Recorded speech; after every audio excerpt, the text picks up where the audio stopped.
put on my homer cap real quick for you. The Jets are going 12-5, getting a first-round bye.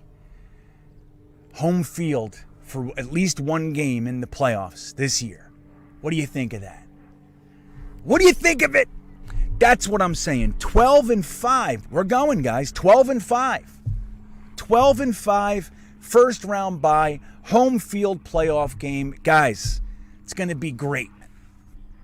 Are you kidding me? We were 2-14 last year. We have a whole roster full of kids. I got a first-time rookie head coach, rookie offensive coordinator. We don't know what these guys are going to do. We have a quarterback. He's never played an NFL game. Mekhi Becton can't stay healthy. I'm telling you, we're going 12-5. I'm telling you, you're out of your friggin' mind.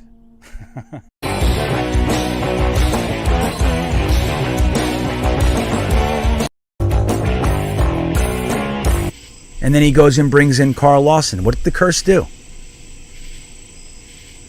The curse took him. Joe Douglas knew this. And maybe didn't know it was him, but it was definitely taking some people. I brought in the medical team to make sure. Like, did you hear what Robert Saleh said about Carl Lawson? Said this is a freak. The guy does literally every single thing that you need to ensure you're going to be healthy. He works with the training staff. He works with the medical staff, the dietitian, everything. He hydrates. He stretches, the whole thing. The curse took him. Joe Douglas knew that. Again, he didn't know it was going to be Carl Lawson, but he knew.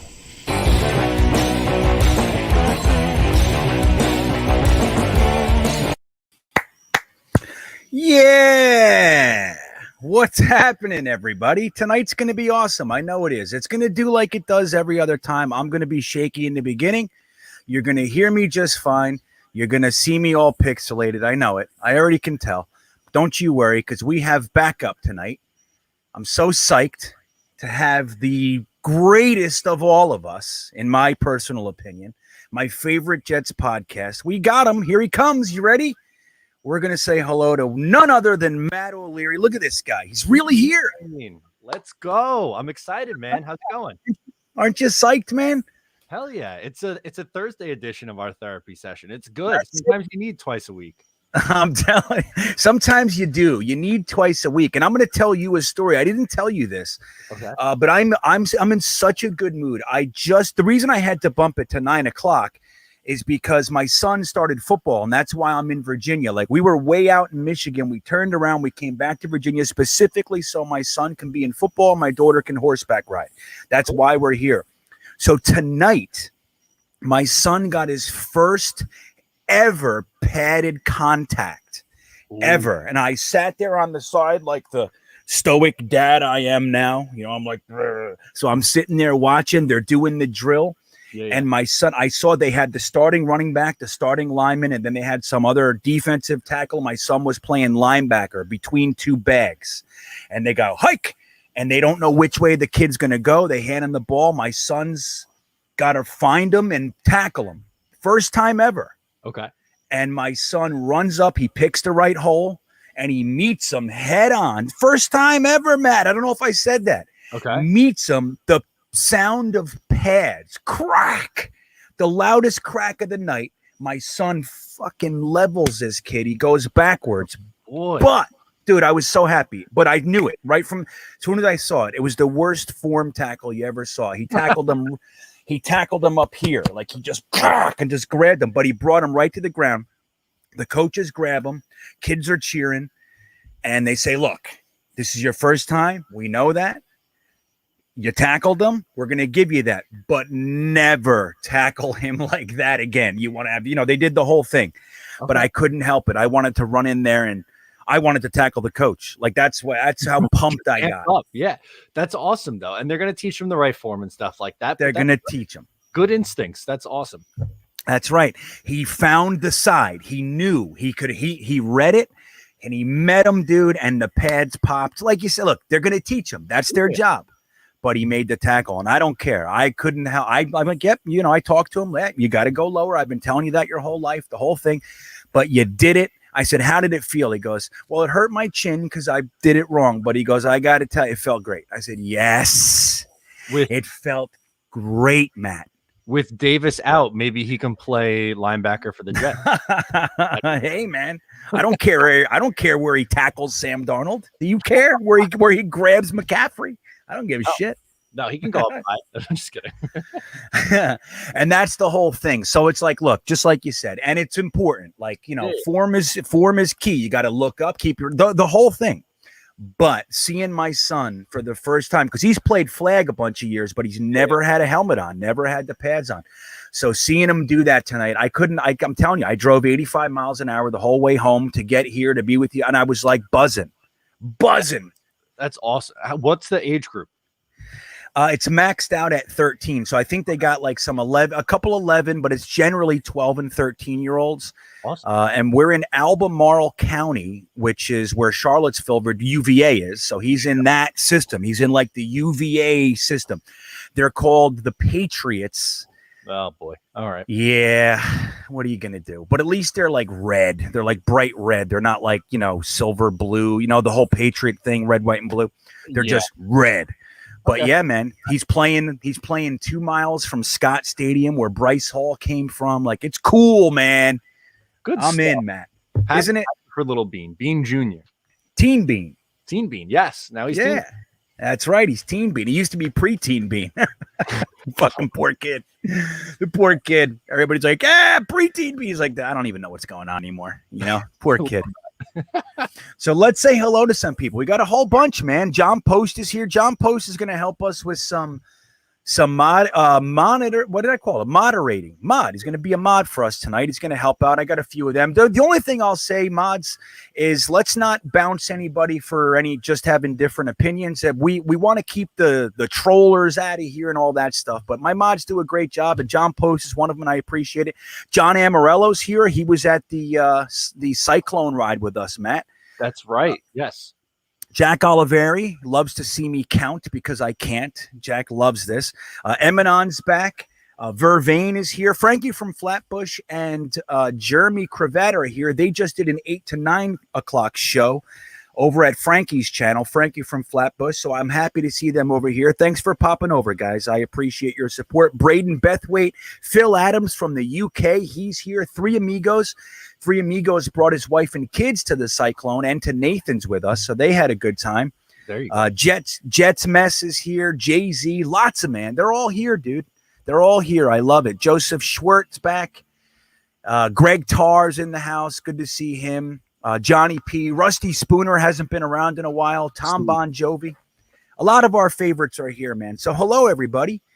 It's good to see you guys, and I'm glad you're here to see Matt. I usually get 10 people, and there's 75 or so in here now, so I know what it is, and I thank you for that, Matt O'Leary. Stop it. You're the one. You need to be much bigger than you are, and you're an avid listener of Just Jets, so I know you know who this person is.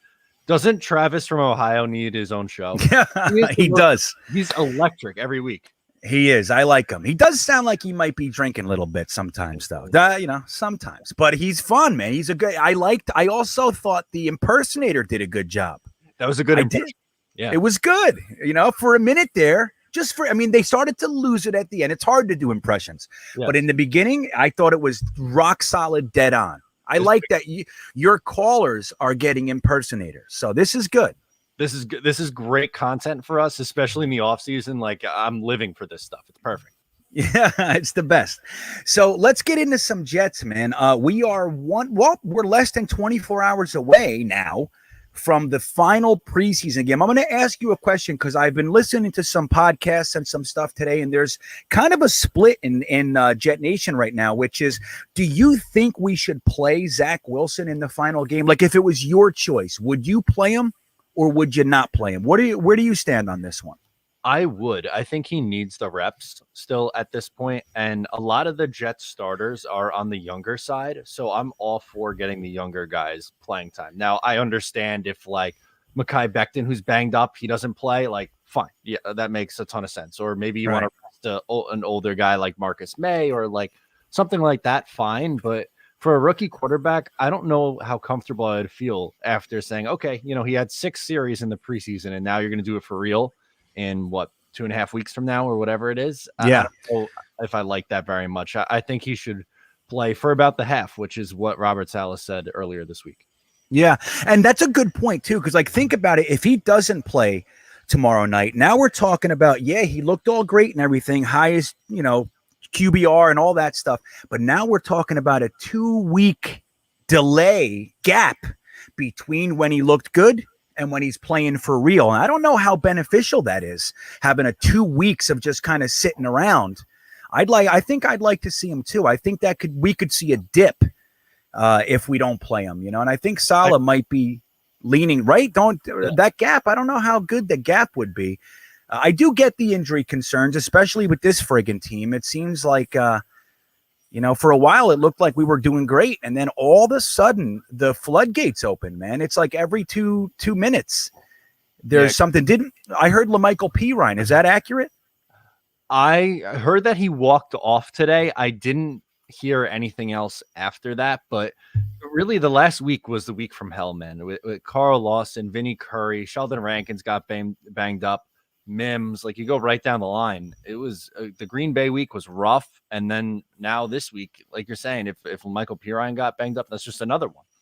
Yeah, like the guy who the lineman who was filling in for the guy who was filling in at guard got hurt. You know what I mean? It's like, they're just dropping like flies. Thankfully, Feeney or Freeney, right? What's his name? Freeney or Feeney? Feeney, right? Okay, I thought I had it right.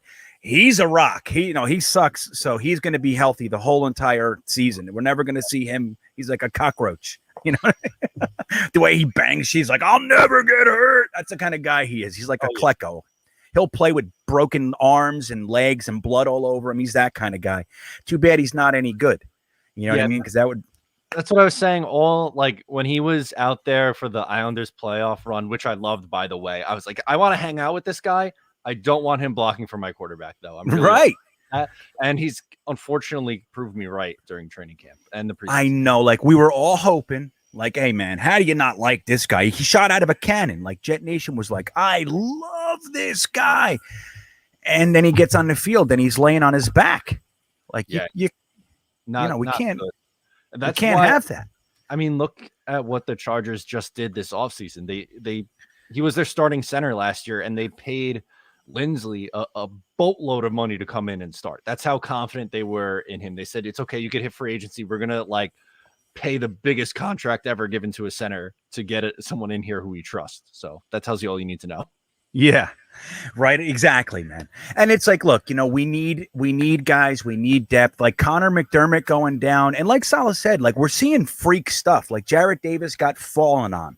Connor McDermott got kicked. Like as much as people kind of forget about the Connor McDermotts of the world, these guys are important, man, because we look at our starting line and not just line at any position. The starters like, oh, you know what? I like our starters. And then one guy goes down. Like, for example, Carl Lawson went down.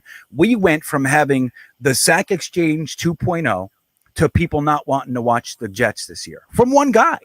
Yeah. So it's that quick. So the Connor McDermotts, and the, whoever the backups are, they're more important than you think. And we have a luxury right now. And I'm so happy this happened. Tell me what you think about Morgan Moses being signed. Gives us the luxury of having a George Fant, a starting caliber tackle, able to swing over when Becton's in the concussion protocol. So it's kind of nice. And that's where depth comes in. We're not used to having that. Do you feel the same way? Do you think that we have some good depth, or what are you seeing? Yeah, absolutely. On the two places where I actually see some depth is wide receiver, offensive line, and defensive line, which is good. That's a welcome change. These past few years, the Jets really haven't had much depth at all. And there'd be, one injury and, everything falls like a house of cards. But on the offensive line specifically, you mentioned Moses and Fant now becoming a backup. Like, I thought he was a solid right tackle, but I don't think anyone would deny that Moses is a better fit here. But when injuries happen, and they do, you're going to need guys to fill in. And yeah, it really sucks losing Vinnie Curry and Carl Lawson. I think you probably should look to get another edge in here. But even if, let's say, they don't, I think the defensive line could be okay, not at the level at what it was going to be, but I think it could be okay just because of how much depth they have at other positions, like on the interior, for example. Right. I think it does make a huge difference, and the Jets finally have it, like you said. Yeah, it's crazy to see, and it's going to take some time. But you do look like just from last year alone, like Joe Douglas took a position like the wide receivers, like the defensive line, and like the offensive line. Like we're seeing injuries all over the place, but the depth at those positions is pretty damn good. And even though the cornerbacks, the defensive back room as a whole, it's young and inexperienced, but who can argue we have a lot of guys in there that, I mean, they're all kind of at the same level, but it's like if Eccles goes down or Blesson Austin goes down, like we have 3 guys deep. They're all young, but for once, we're not looking at our backups being cast-offs from other organizations. Like a guy, he's on his 8th team in 5 years, and we signed him because he's cheap, and we hoped he would never play, but he's our starter now. Like, that's what we're used to seeing, and for once, we have a lot of young legs, which I think is, it's like we're heading in the right direction, right? Do you agree? Oh, I definitely agree, and that's why I feel like some people maybe are getting a little ahead of themselves on the win-loss record prediction, like for this year. Like, I think they're like trending in the right direction for sure. And I think they're going to be nowhere near a 2-win team. I think they win probably, somewhere between 5 and 6 more games than what they did last year. But I think they're still a little bit away. They're probably another draft and free agency period away from being a legitimate playoff contender. But looking at where you were with McCagnon and Gase leading the show and Bowles before that, it's a huge, huge difference. Huge. So look, it looks like I'm getting a touch glitchy. Don't worry, I got backups and everything else. We won't. If I leave you alone, just start talking. I'll be back, I promise. But that's the thing. So we're going to talk about one thing, and then we're going to get into the chat. This Thursday show is really largely predicated on what they talk about. Like, so they'll ask us questions and everything. So you guys know we're going to do a good job scanning the chat. In the event you want to make sure your question gets seen, obviously super chats are available and always appreciated, but we'll do our best. One thing I want to mention, and it's kind of interesting, and there's a funny twist to it, is that you see the Vinnie Curry injury is kind of a nod towards how good this medical staff that we have can be, because they're the ones that noticed something that nobody knew about him. They found a deeper layer of what kind of was going on with him, this rare blood disorder and the clots. This is our own staff that found that. When you look at that, like a team like Washington a year ago, there were a lot of complaints that those doctors couldn't find anything, like they were missing everything, so nobody felt safe. So sometimes, and this is something I've dealt with in my professional career, it could almost, be too good. Sometimes you have doctors that are too good, like nothing slips by. But in Vinnie Curry's case, it's kind of a blessing in disguise. Like we're seeing, like who knows what could have happened with this guy. And it's, our medical team that's obviously new itself was able to kind of diagnose this guy and find something where if he didn't find it, he could have been a guy that dropped dead on the field or something like that. So do you feel like this is a good sign for our medical staff to come? Obviously there's lots of injuries, but do you think it's kind of a positive, like people should look at this as like, hey man, we have a crack team here? Or do you think it's just kind of much to do of nothing? How did you absorb like what Vinnie Curry said about the medical staff? Yeah, I think of it as a good thing, like kind of what you were saying. I mean, just using the Jets as an example, this is what, 2, maybe 3 years ago at most. I don't remember exactly what year it was, but Kelechi Osemele, that whole disaster, that was because of the medical staff. Wasn't somebody else tried to sue the old medical staff? Was it Alex Lewis? No, it was Luke Falk. Falk. There you go. And it was right. And then we had the Quincy Enunwa not showing up to medical and all that stuff because of the organization, the way that it was. But yeah. So I think it's a good thing. Like it stinks that you don't have Vinnie Curry for this year, but would you rather watch this guy seriously harm himself because he didn't know about something? No, right. These guys are humans. Like, you love that they were able to find this for him so that he has a better quality of life, beyond just the right now. Right. And I think the way that I'm going to choose to kind of look at this is, okay, like it's going to take time for this brand new medical staff to be a well-oiled machine. But the first indication, the first opportunity that they've really kind of dug in and looked at something, they happen to find something that could save this guy's life that was going unseen in previous years, days, months, whatever it is. So I think it's a good sign of things to come where this medical staff is concerned. And this is another nod to Joe Douglas and what he was able to do. So again, I think it's a good thing, man. So let's get into the chat. Let's see. I saw Greg Tarr said something funny. I want to make note of it. He said, "We just need Feeney for the blood transfusions." So that's why they're keeping him around. What do you think of that? Harsh. Maybe like a good locker room guy, man, like rallies the troops kind of a thing. Like he could be like a cheerleader in uniform, I guess, kind of. There you go. And if we need some typo negative blood or something like that, he's always, he's a team player.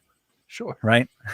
So John Nolte says, don't play Becton. And what's up, Salty Nuts? It's good to see you here. So he says, don't play Becton. He's been getting a lot of mild injuries. Do you agree? How do you feel about Becton? I wouldn't play him in the third preseason game. I would wait. I don't like this being like he's an injury prone guy, because a concussion like that just happens. That's so unpredictable. It's not like this nagging thing.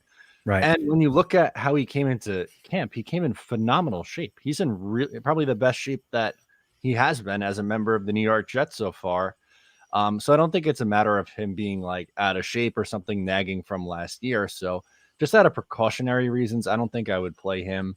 And I think we already know that Elijah Vera Tucker and Elijah Moore aren't going to play, which I'm also okay with that. Like, no reason to rush those guys back either.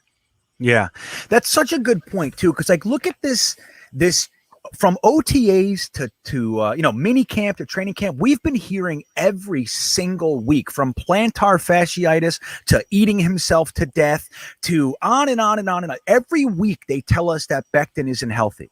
And every week he goes into the game and he looks great. So I don't know what the hell's going on. And like you said, a concussion, dude, two guys bang their heads together. He's in the concussion protocol. We don't know how severe it is or anything. I mean, he threw up, so that looks like there's something going on. But like you said, concussions aren't a nagging injury. It's the kind of thing that happens. Now, you don't want to see it keep happening, because then it's, guys like Krebet at the end of his career, he started to become concussion prone. So you don't want to see that. But I think I would lean away from playing him in the third preseason game too. Just kind of look, we know he's looked great. Everything's fine. He's not eating himself to death. His feet are fine.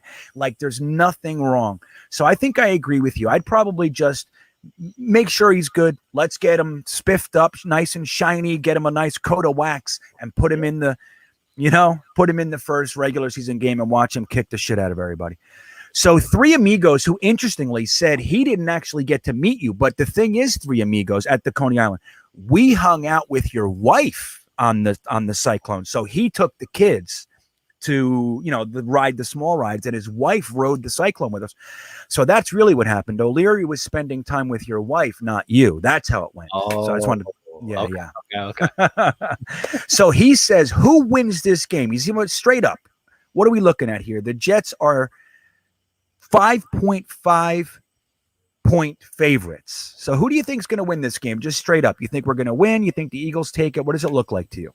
I think the Jets win because I'm pretty sure I heard the Eagles are resting a lot of their starters. So I think the first team offense is going to have another good night. And then in the second half, there might not be scoring. I don't really like betting preseason games. If you're going to do any kind of bet in a preseason game, I feel like the under is usually a safe bet. 5.5 is a big number, but my gut feeling tells me the Jets cover this. Right. You know what? I think that they would really like to go 3-0 in the preseason. It's a pretty good way to start. As we know, it's like preseason doesn't mean a single thing, but Rookie quarterback, rookie head coach, rookie offensive coordinator, whole new organization. It kind of feels nice. And I think that they're going to go for that. And I think that we cover as well. I think that we win this one. So Stephen Engel says he was hoping Hodge would make it. How did you feel about that cut? Did that surprise you? Or what did you think about Tristan Hodge? You think he's coming back? Or what does that look like from your vantage point? I think maybe he comes back as a practice squad guy. I thought he had an outside chance of making it. And I liked him, to be honest with you. I would probably rather have him on the roster than like a Dan Feeney, but Feeney's getting paid, and sometimes, they give a little bit of edge to the veterans, especially if they pay him a little bit. Right. So I understand the decision, but I guess you could say I was a little surprised of the cuts today, or probably even just the cuts so far. He's probably the one I was surprised by the most. Interesting. You know what? I was surprised by that too. Not because I thought he was a lock or anything, but I think I was surprised at where he got cut. Like this round, I didn't think he was on the block yet. I thought he looked pretty good. He got some playing time, and I thought he looked okay. So I was surprised. The practice squad is in fact staying to 16 players this year, like it did in 2020 for the COVID. So I think 16 gives us a lot of room to keep some guys that maybe wouldn't be kept. And I think Tristan Hodge is a pretty good candidate, but I was surprised too, man. So, hey, Blunted Vegas, what's up, buddy? It's good to see you back. Zadarius Smith is available from Green Bay. How do you guys feel about grabbing him? Is Zadarius Smith, is he like available via trade, or did they cut him? Is he? I would imagine by a trade. I think, no, I don't want to talk out of my ass here, but I've done that a time or two on stream. From my understanding, I think he's more of a linebacker type than a down lineman. So I don't know how good of a fit he is. Yeah, I don't know if they just flat out cut him, maybe, but I don't think you're doing that off a 12.5 sack season. I just don't know if he's a scheme fit because he's more of a linebacker guy, but what do I know? Right. And I think it's interesting. I think they're going to really want to see Vegas, whether or not Sherwood and Nasruddin playing together with Mosley. I think Mosley's going to get some time in this game as well, specifically to get some playing time with those two guys, with Jared Davis going down until the bye. So I think if Sherwood or Nasruddin look like liabilities on the front end of the game, I think they might consider bringing in a linebacker. But don't forget, Blake Cashman in a reserve role is probably a little bit more valuable to us than a starter. You know what I mean? Like, he has starting potential, but obviously the injury thing. So him on the second level, I think probably has more value, because him, hoping that the young guys play and that he can come in spot duty. And who else is our line? Who else do we have after them? I don't even know who's on. Oh, we have. Let me look at who's that other linebacker? I think it starts with a B. Hold on a second, Matt. Do you know who it is? I can't think of it off the top of my head. The chat. Anybody in? Let us know. Yeah, the chat. Let us know who's that. Who's the backup linebacker? That he's actually been playing quite well too. I forget. This is where we could have used Harvey Lange running around like a maniac. He's a lightning rod, dude. It's really crazy. So anyway, just to answer your question, I would be interested, but like Matt said, if they cut him, definitely, because of our linebacker depth. But I don't know how much I'd be willing to give up for a guy who's potentially not a scheme fit. I think he's an outside linebacker as well, like a pass rushing outside linebacker in a 3-4. So I don't know. It's a good thought, though. It's definitely a good thought. So let's see what else we got here. Okay, so this is an interesting one. Let's see what we think. Obviously, we're going to be kind of, talking out of our ass a little bit here. But what with the COVID protocol, how many games do you think will be affected? Because I think many teams will have starters sitting because of it. And that's from Ephraim. What's up, Ephraim? Good to see you, man. What do you think? Do you think there's going to be a lot of games affected with the COVID protocol? They're a little bit more firm this year. There might even be some forfeits. So do you see that happening? Where do you see that going? I think the NFL is really trying to encourage their players to get the vaccination. Like, And by those forfeiting rules, I think that's kind of like that was their play. I think Yeah. we're seeing it a little bit with like the Tennessee Titans. A lot of their guys are in COVID protocol right now. Cam Newton was just in COVID protocol. The Bills have had problems all year long. We know that. Oh my God, what's his name? Cole Beasley is very against becoming Right. vaccinated. So Yeah. I think it's going to be a storyline all year. I don't know if I'd probably be pretty surprised if a game gets forfeited, but I think it's going to be a talking point all year long. Yeah, I think so too. I don't know. I think Matt just nailed it. I think that was an early in the process play by the NFL, and I think it worked in many cases. But I don't know how many games they're really going to want to forfeit. I think they're going to find ways to get around it because, look, every game that's forfeited is probably $180 million. You know what I mean? Something like that crazy that they lose. So I want to take a second. Our boy Ryan is in here. What's up, Rye? How you doing, man? It feels weird with you kind of on the outside with me and O'Leary. Do you want to pop in for a few minutes? Let me know. I'll send you the link. He's probably gone already. He's like, I don't know. I just wanted to say hello. So Ryan, I'll scan the chat for you if you want to come in and hang. Obviously, you are invited. So just let me know, and I'll send you the. You know what? I'll send him the link anyway. Hold on. Yeah, let's bully him into it. Yeah, let me just send him the damn link. Hold on, everybody. Where is it? You guys got me till 10 tonight because I'm spreading myself a little thin, GreenBean. I'm recording another podcast for the other job after this. So, well, well, hey, man, if there's anything I relate to in this world, and I mean this, it's spreading yourself thin. I mean, half the time I literally. Like, I don't even know how I'm going to do the things I say I'm going to. I'm like, oh, no, I committed to 3 things. It's like taking 2 girls to the prom. I do that all day, every day. So, dude, I'm in full support of you getting out of here approximately at 10 so you can actually accomplish what you're supposed to accomplish. No sweat on this end, man. So, let's see. I sent it to Ryan. If he pops in, he'll, if he comes, we'll let him right in. So, all right, let me just get this back up. I got to have O'Leary because of my internet. I have another camera with another connected to another internet just in case so I can bounce back and forth. So at least I'm trying over here. But so it's 9:33. We have Matt O'Leary for 27 more minutes. So please get your questions in now if you want to see what O'Leary's take is on anything. But just like Blunted Vegas and Jeremy are talking about right now, if you haven't hit the like button, we got 117 people in here and we're floating around 50 likes. Please take the split second it takes just to hit that little like button. It means the world. And if you haven't subscribed to this channel or Matt O'Leary's channel, please take a second and do that as well. It means the world. It changes everything for us. You'd be really surprised how YouTube looks at those types of things. So give us a like, give us a sub, and it would be greatly appreciated. So, right. So Frankie from Flatbush reminds us he's kind of dovetailing with Blunted Vegas, and he's saying Zadarius Smith had 13 sacks last year. So that's why I don't know how available he is, Vegas. I don't know.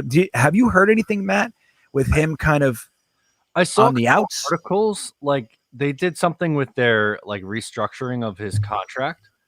But I've seen a few different outlets saying that he could potentially be on the move. I don't know. Interesting. So talking about Noah Dawkins, that's who it is. Okay. Got it. Noah Dawkins. Thank you, Watu-K99. That's who it was. So Go Hangard is bringing up Nasruldeen. So he's going to be one of the 3 starters at linebacker. Are you okay with this new situation with Jamian Sherwood, CJ Mosley, and Nasruldeen kind of being the front line of our linebackers? How do you feel? Do you think we need to bring somebody in that position? I really don't. I like going with youth there. I'm less concerned about that group than I am potentially at going with youth and inexperience at edge, just because I think edge is more important in this defense that they're going to be trying to play. But with Nasruldeen and Sherwood both being converted safeties, I'm excited about this because they're both from college. We're pretty sure tacklers. And they have the coverage experience from playing in the secondary at the collegiate level. So I think the transition could go really well. I'm excited for what they're going to do this year. Plus, also, I don't think they're going to play like 3 linebackers on the field at one time a whole lot too. So yeah. I was just going to say that. I was going to say, we heard a lot about kind of a 4-2-5 being closer to our base than a straight up 4-3. So that does help in that instance because, again, even though we have tons of inexperience, we have nothing if we don't have cornerbacks, man. I mean, they're all over the place. We have obviously Lamar Jackson, Javelin Guidry, and Bryce Hall from last year, who all have been shining. Lamar Jackson had a little bit of a rough start last week and then ended up ending the game with that pick, which was really a great pick, by the way. A little bit underthrown, but it was nice how he did it and everything. So, and then we have Eccles, Pinnock, and Michael Carter II this year. Plus we have Blesson Austin. Then we have Isaiah Dunn. So we have lots of young legs, and kind of connecting that to the linebacker thing. I agree with you, man. I'm kind of okay.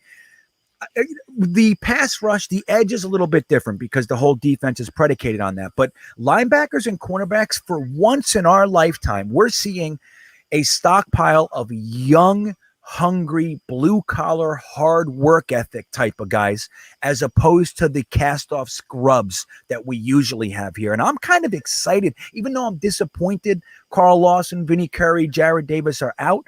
I got to say, I'm kind of excited about the potential of a Sherwood, Nasruldeen, Mosley thing, right, man?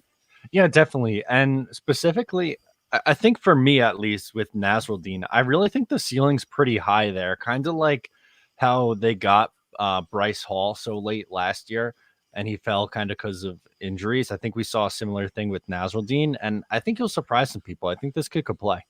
Yeah, I feel the same way, man. And it's one of those things, like, did you see what Salah said about Jamie Sherwood? Let's see if I get the damn name right now this week. I said it wrong last week. But he was talking about Warner, how he was basically a safety. They just took him and they said, listen, this is what you're going to play for us. And he said he took to it and he just, never looked back. And he's saying that Sherwood has a lot of what Warner has. As far as athletic ability, work ethic, mentality, kind of skill set. And he's excited to do that. Would you rather a vet, or are you thinking like, hey, man, let's just do it this way and see if we can find our own Fred Warner? Yeah, not at linebacker. I'm really all set with that. I think, like I just said a couple of minutes ago, I would be completely okay with giving up a mid-round pick to get a veteran edge in here, just because I think with this defense, it's so important getting after the quarterback, and now they don't really have an experienced true edge guy. But at linebacker, give me the young guys just flying around the field, man. That's what they're going to be doing. So I'm cool with that. Yeah, it's exciting. Again, we're disappointed. We're not minimizing all that stuff. But it's exciting to actually have some developing guys to look at, as opposed to a guy at the end of his career, which is really what we've done for the past 20 years. We are stockpiled full of old men, and it's different this time. So Watu K99 is bringing up a player that we just mentioned. He said, I hope Isaiah Dunn bounces back Friday night. He needs it. Where do you stand on Isaiah Dunn right now? Number one, do you think he's going to bounce back? Number two, do you think he has a real shot to be the opening day starter? I don't think he's going to be an opening day starter. I thought he really struggled. I think he's a fringe roster player on this team. I was expecting a little bit more from him, which I know maybe be a little harsh on my end because he was an undrafted free agent, but the Jets really prioritized him. They gave him a lot of money for a UDFA corner. So my original thought was, okay, I think they believe he's someone who can really compete with Bless Austin for this starting job. And to be honest with you, I'm not really the biggest Bless guy, but I think he's been significantly better than Isaiah Dunn has. So I think has a chance to make the roster, but if I were to say, place a bet on this, I think he's probably someone leaning more towards the practice squad. Yeah, I actually think that too. I mean, look, when they gave him that contract, the richest cornerback undrafted free agent contract in NFL history, it sounds crazy. It's like, oh, they clearly want him on the team. And that's true. But we got to think it's still only $200,000. Like when they give a player a $1 million contract, we think it's a scrub. Who cares? It's only $1 million. And then we look at an undrafted free agent getting 200,000 and it all of a sudden locks him on the roster. And that's not always the case. Last year, we gave close to this, not quite as high, but we gave a similar contract to Shaheem Carter from Alabama. And as we all know, he's gone. So it doesn't necessarily lock you on the roster. I think Isaiah Dunn is probably more practice squad, barring some injuries, than a lot of people initially thought with the way he came out in OTAs. So staying with the cornerbacks, our boy Jeremy Cravat says, I think Javelin Guidry is ahead of Michael Carter II on the depth chart. Do you agree? Yeah, I definitely agree. I've been impressed with him, to be honest with you. One, at the green and white scrimmage, I thought he looked really, really good. And in the preseason, he's made some plays too. So I would be very, very surprised if he's not the opening day slot corner. Yeah, I have to agree. And I've made no secret that I'm not really a Javelin Guidry fan. Like, I don't like his game, and he makes me very, very nervous because the things that he does do wrong are things that I think can become glaring very quickly. But I have to say he has looked good. It did start in that green and white scrimmage, and he's made a play every single week. Yep. And he's not being made to look like a fool or anything. He's doing his job, man, and he's doing better than I thought he was going to. I'm still concerned, but I have to agree with you and Jeremy. I think he's probably ahead of Michael Carter II, who I thought was going to end up being the opening day starter, barring some crazy switcheroony kind of a thing. In the last preseason game, I think Javelin Guidry is going to get the nod, and we'll all hope. I would love him to be great, man. I would love it. But he'd be nice and cheap for a few years too. Yes, he would. Hey, man, think about if Bryce Huff and Javelin Guidry come out of the undrafted free agent class of 2020 and end up being legit starters and contributors. Wouldn't that's a coup? Yeah, of course. Even if starters, sure, it's entirely possible, but even if they're just like situational role players, that's a major win. Yeah. Like, let's say Bryce Huff comes out of this season with 6.5 sacks and part-time duty. Dude. Hell yeah. Hell yeah, indeed. So here's something. Blunted Vegas brought up Klecko is so close, but we usually have that talk at the end. GreenBean has a great video on the topic. Thank you, Blunted Vegas. But I just did a short video, and I wanted to get your thoughts on it. Joe Klecko was just edged out by a wide receiver from the Raiders, Cliff Branch, I think his name is. But he got further than he's ever gotten before in the Hall of Fame voting. How do you think that bodes for his future? Do you think he's like pretty much a lock maybe next year, or do you think this was all like as far as it's going to go? Where do you think this ends up going for Joe Klecko getting in the Hall? He really deserves to get in, and I'm envious of people who got to see him and Gastineau play. Oh, yeah. I've seen highlights and stuff like that, but the two of them really just seem, electric on that defensive line. But I think he's extremely deserving. I'm stunned that it's been this long. I feel like every year we're having this conversation. I don't know how he's not in already, but yeah, I think it's trending in that direction. And when he does get in, because I do think he will, it'll be long overdue. Yeah. Yeah, man. And I got to say, I mean, look, I'll tell you, that's not only did I get to watch him play, Matt, but those were the guys that got me into being the Jets fan. Like that was the team I was watching. And then on the offensive side, Freeman McNeil and Wesley Walker, like it was so crazy to see. Like, and it's funny because I still hold every Jets defense to that standard. Like we were used to seeing two guys get 35, 40 sacks together. Like that's what we used to. And then Marty Lyons was getting 7 and, Salam was getting 3 or 4, you know what I mean? So it was like nonstop. We were just always sacking the quarterback, and it's just incredible. It was such a joy, man, to have that in my background, to be able to have watched. And I do, like you said, Joe Klecko, it's a damn travesty as far as NFL goes that he's not in the Hall of Fame. It's complete horseshit. So I think he's going to get in, man. I think this is the beginning. I think they weren't ready to pull the Band-Aid all the way off, and he's going to get in next year. That's what I think. So Daniel Yanez, what's up, buddy?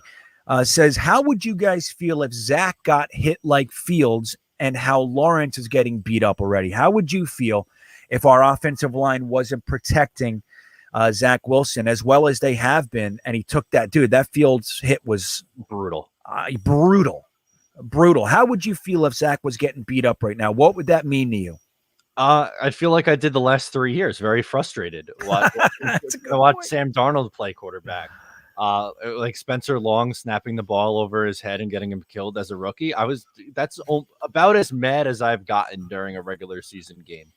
But this is a good point. The Jets and Joe Douglas specifically went on a mission to improve this offensive line, and he really did a phenomenal job so far.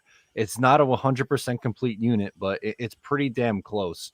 And I think if they play even at an average and just middle of the pack offensive line and give Wilson enough time with that release, he can be just deadly. So I'm excited, man. Yeah, man. I mean, look, we have gone 2 preseason games and our quarterback hasn't been sacked. Now, I'm going to knock on all kinds of whatever wood. Here we go. We got some real wood, a little clothespin.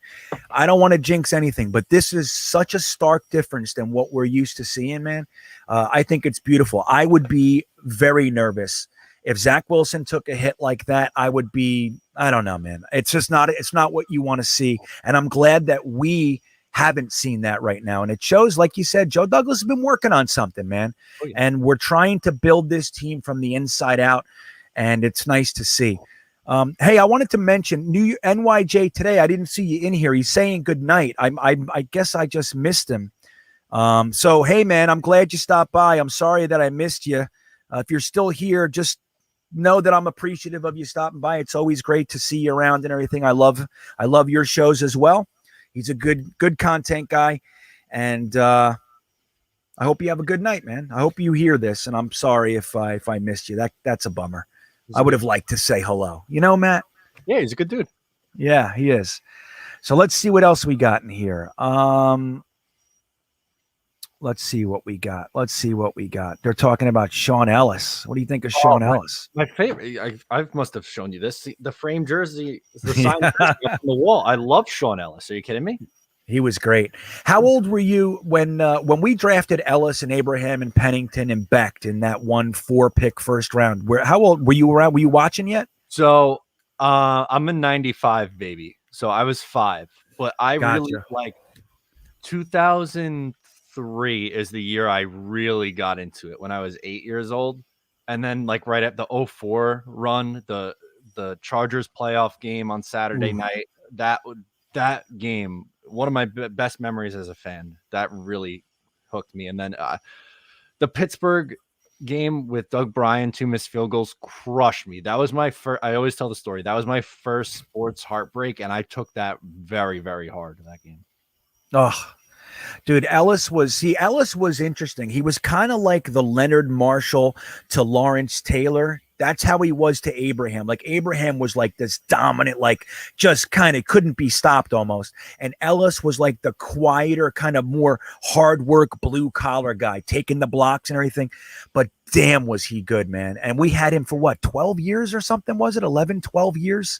Yeah. And I think so. And he was solid still, even later in his career still. Dude, the last game he played for us, he got 3 sacks on Tom Brady in that Patriots playoff game in 2010. 3 sacks in one game, and when you needed it. Mm-hmm.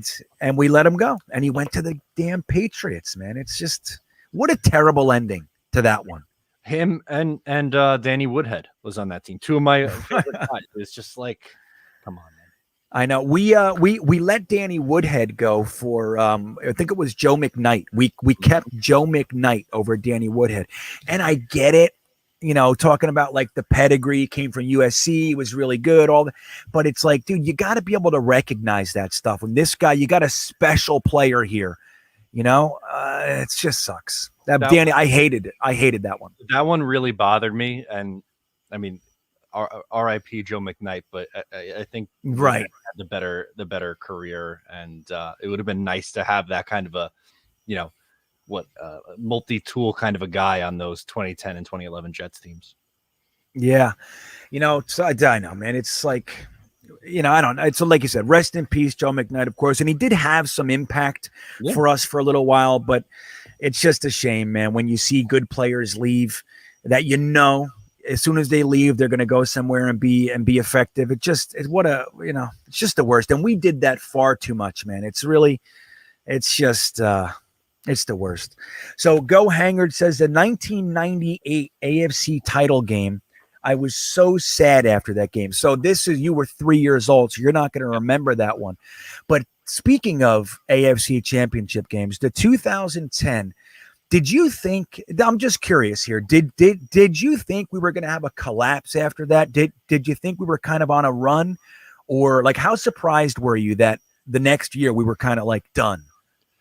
I was very surprised. I thought really 2009 was a fun run, and that was like the start of it. But that 2010 team was by far the best Jets team that I've in my own life have ever seen. And I really thought they were going to win, especially when they were coming back. And I think if they got that stop on third down, they were going to score and go to the Super Bowl. Absolutely. In my heart of hearts, I still believe that to this day.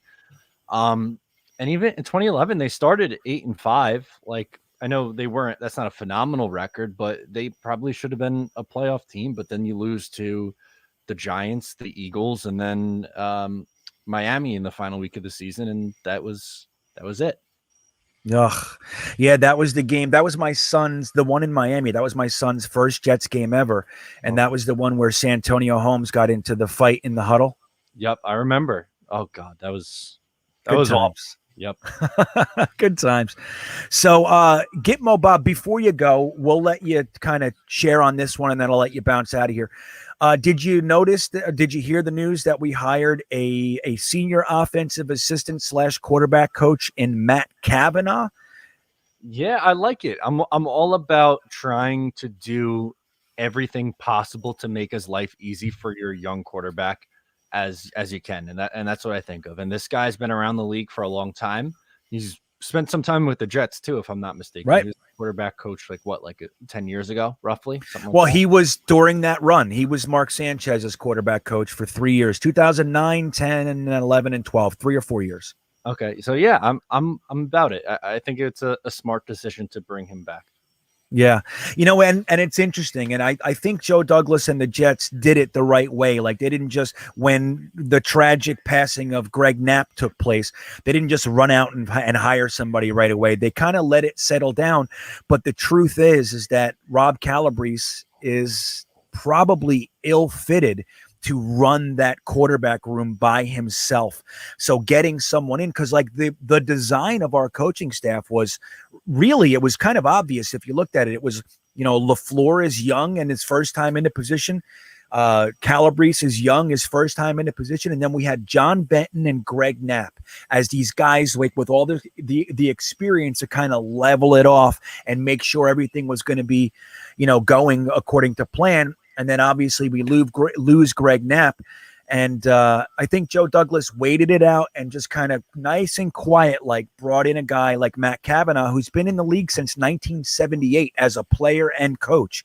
So the guy knows his stuff, man. He's been to a couple Super Bowls with the Niners. He was the offensive coordinator in a Super Bowl with the Ravens.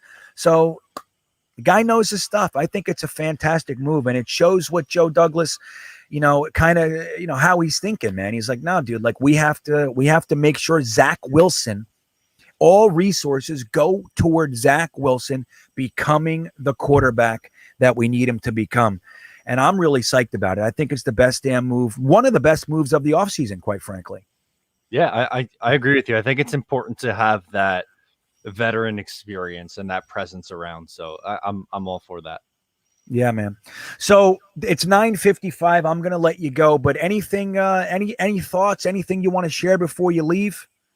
So I'm sure most of you guys in here follow along with me. So if you're not, though, you can follow along at Matt O'Leary NY, and also make sure to check out the weekly Talking Jets panel over on Jets Talk 24/7. And it's crazy with us three, and I'm doing Richie's show next week, and NYJ Today was in here too. The amount of Jets content and I'm talking like quality stuff too, right, is really, really impressive. Like the Jet fans are really lucky, and I hope people appreciate, all the amazing content creators out there, because I can't tell you how many times I see, oh, the Jets beat sucks, I hate reading about this team, or blah blah blah. I'm like, dude, check out a independent creator. Why not? So hopefully people yeah. take advantage of that. That's awesome. I agree, man. I mean, look, you look at some other teams like the Texans or the Niners. They don't have anything like even the Giants. There's only a couple. There's a handful of Giants content creators, and we're like all over the place. And we're most of us are pretty interesting fellas, right? Yeah, absolutely. Appreciate it, Dean. Yeah, man. Thanks, Matt. I'll talk. Hey, I'll reach out to you tomorrow. I'm gonna look through that stuff tonight, and we'll get it done tomorrow. Cool. Sounds good to me. All right, Matt O'Leary, everybody. Have a great night, Matt, and thanks for coming in. There he goes. There he goes, Miss America. So there he goes, man. How cool was it that Matt was here? We had Ryan in the chat. We have Jeremy and Frankie in the chat. We had NYJ Today in the chat. And in addition to all of you, we have we have a webcams chat hot girls thing. John Post. Get him. We got a troll. We got a troll in here, buddy. We got to get that guy out of here. But yeah, this is a great night, man. This is a great. And if you guys weren't in here in the beginning, I wanted to tell you my son got his first helmeted pads contact in football today. Our whole life led up to today. My son playing linebacker got his first, not NFL, but first live football contact. He made a nasty, pads popping tackle. He's got to learn some form. He's got some learning to do, but damn, was I excited. I was pumped. I was a proud papa today, man. I go there and I watch this practice, and they do all the calisthenics, and they do the drills, and they do the whole thing. And I got to see my son in a drill just lay the wood. And he was nervous because it was the starting running back and the starting center and the whole thing. He was nervous. He told me after, I was like, oh man, oh no, they're going to run me over. And I've been teaching him his whole life. You run through, you make the hit. Don't take the hit. When you take the hit, it hurts. When you make the hit, it's joyous. Oh, it's glorious. I miss that. That's something I miss, guys. So I wanted to tell you guys, I see somebody just asked, where did it go? So Jin Pak, we've been talking about this for a little while, and I want to make sure that you guys understand it has been decided today. I will be unable to go to the North Carolina game against the Carolina Panthers. I was really trying to put it all together, but the good news is I am actually going to be heading to the home opener up at MetLife Stadium. So we're going to let you guys know I'm going to be spending some time with O'Leary, some time with Ryan, and a whole bunch of other guys. I'm going to be at the Jetnation tailgate for a little bit. I'm hoping to be able to stop by the Gotham City Cruise tailgate as well. So we're going to have a good old time, man. I really am bummed that I can't go to the North Carolina game, man. I was really trying to put it together, but it was just too much to be able to get down there and then also head up to New Jersey. And it was too much. So I'm sad, but that's official. I'm not going to be heading down there, but there's a lot of guys. I know Richie's going. I know a lot of you guys were telling me that you're going. There's some guys that reached out to me on the DM side of things that are going. So it's going to be awesome. I wish I was going to be there, man. I know Blunt to Vegas has watched ahead. The good news is, man, with these new kind of, youth football is they're really focused on that stuff. So when I was coaching, I coached 20 years ago, man, we didn't think about concussions for 5 seconds. We didn't. It wasn't something on our peripheral. It just wasn't in there. It wasn't in the mind. So obviously if somebody got their bell rung, we took care of it, but there's a lot of precautions going into it now. And I feel really good about that. And their helmets, their helmet. I remember my helmet was like, it had like a styrofoam in it. You know what I mean? So let's do this. What else are we excited to see? So tell me in the chat, when you talk about our final preseason game, what battles are you really looking to kind of keep an eye on, and who do you hope wins it? We have the running back. Who's going to get our starting running back? We have the wide receivers. Do you think we want to see Mims play? Like, where's your focus going to be in this game? Who do you think our starting cornerbacks are going to be? Let's get into this a little bit and see where this takes us and how we're going to kind of enjoy this game. Where's our focus going to be? Lance Mel was solid. Oh, yes, he was. Tight end. There he goes. Trey Rich. Tight end is big for me too, my friend. That's one of the positions that I key on a lot, quite frankly. And I'll say, as kind of a connecting tissue to the fullback position, I'm really interested to see how Wesco develops in this offense, because I'm going to tell you right now, and I've been saying it for a couple of years now, Wesco is a secret weapon in the passing game. He's got much softer hands than he's given credit for.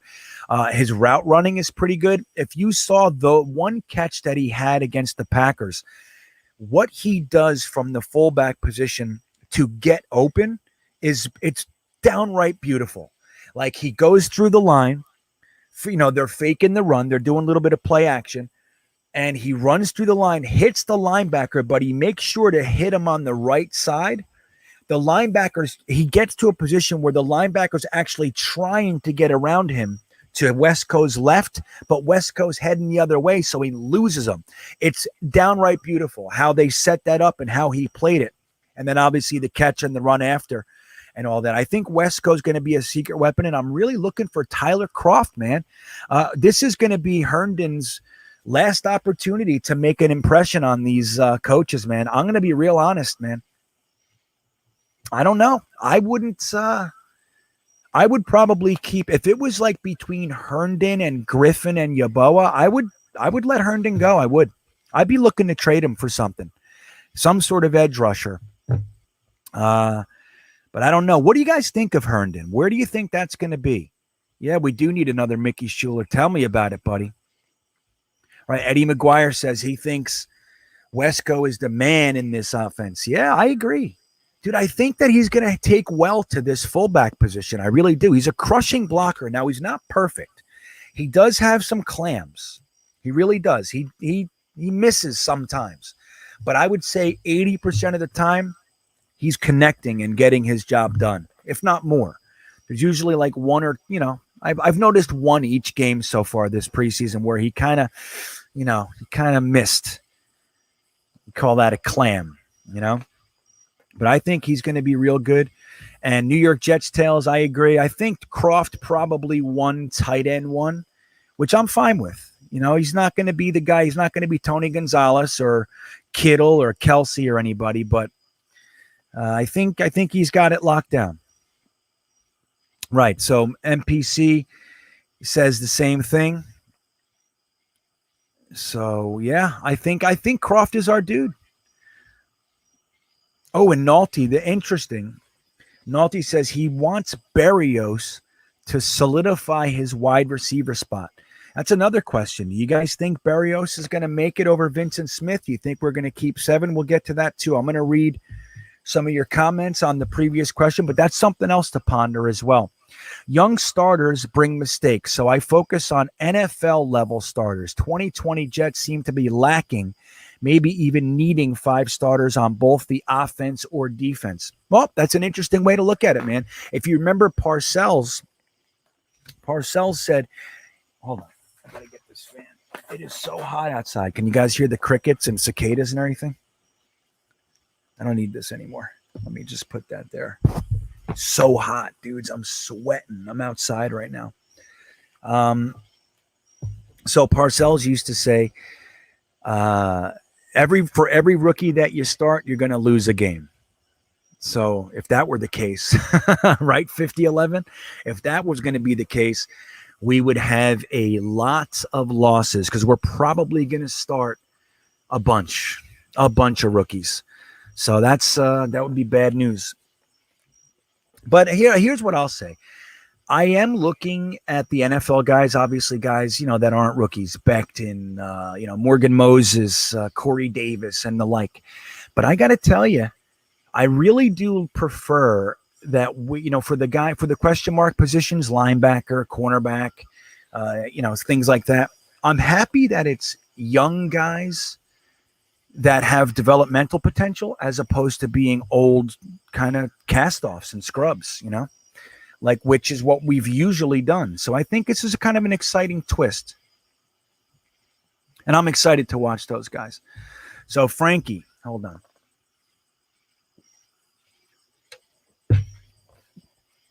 Frankie from Flatbush says he'll be interested to see if he can become a great blocker in addition to his other talents.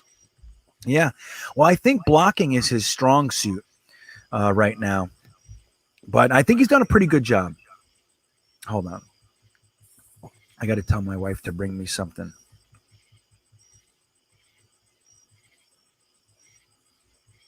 Sorry, guys. There it is. I got to eat something. I'm all of a sudden feeling like my blood sugar is low. So, okay. Stephen Engel. What is this echo over here? He says, if Zach progresses and the offense scores points, and I don't care what the defense does, after next year's draft, we'll be solid on both sides of the ball and can make the playoffs. It's an interesting way to look at it, man. And I got to be honest with you. If that's the way that it rolls, if our defense, like 5011 was saying, is just packed full of mistakes, let's say it's packed full of mistakes, but they're okay, but we're seeing guys develop, but our offense is scoring 30 points a game, and they're looking like they're going to really gel, I'd be happy with that. I really would. For the reason Steve mentions, it's like, hey, man, we have 11 draft picks.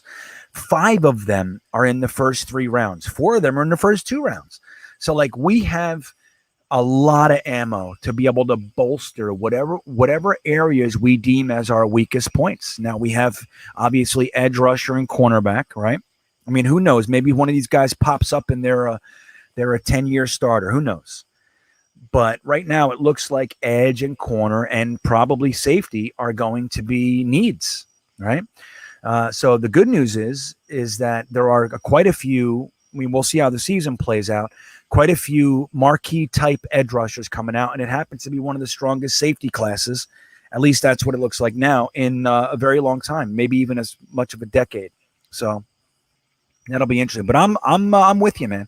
I think if the offense and Zach and Elijah Moore and our offensive line really looks good, and our defense is getting beat up, hey, man, that's the development season. And remember, this is more than likely an evaluation year anyway for lots of reasons, just like 5011 mentioned, with all so many young guys. I think it's going to be it'll be really nice to see our offense be the place that's ahead for once. So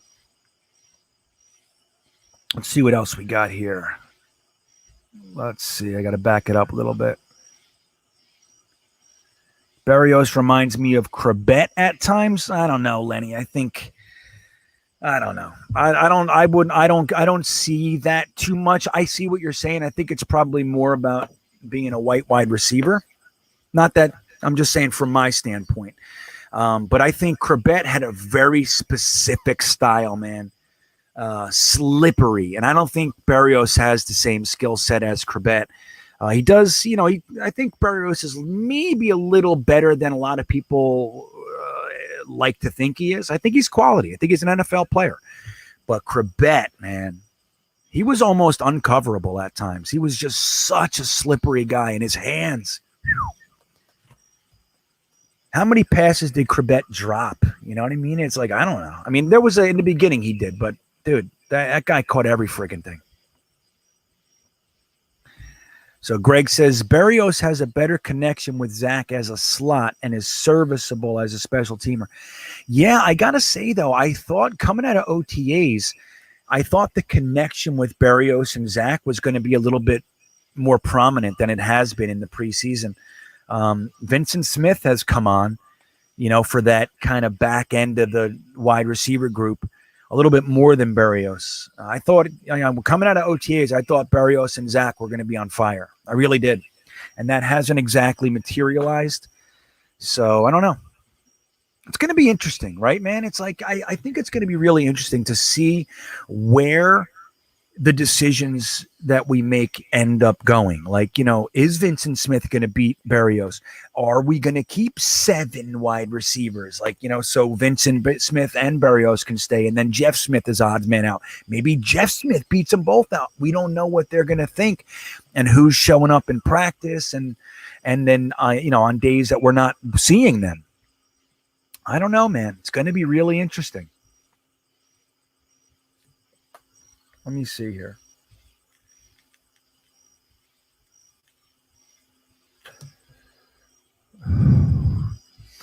Listening intently. I see you said something 5011. I'm not sure what that means, though. So, yeah, New York Jets says, I hope Berrios keeps his spot. Actually, he says berries, but we'll let him slide on that one. He has put up some good tape and plays. He has. Like, that's what I think. I think Berrios on the back end of your roster, because he can play special teams too. And don't forget, he's a return man, and he was pretty good his first year. In 2019, he was a pretty good return man.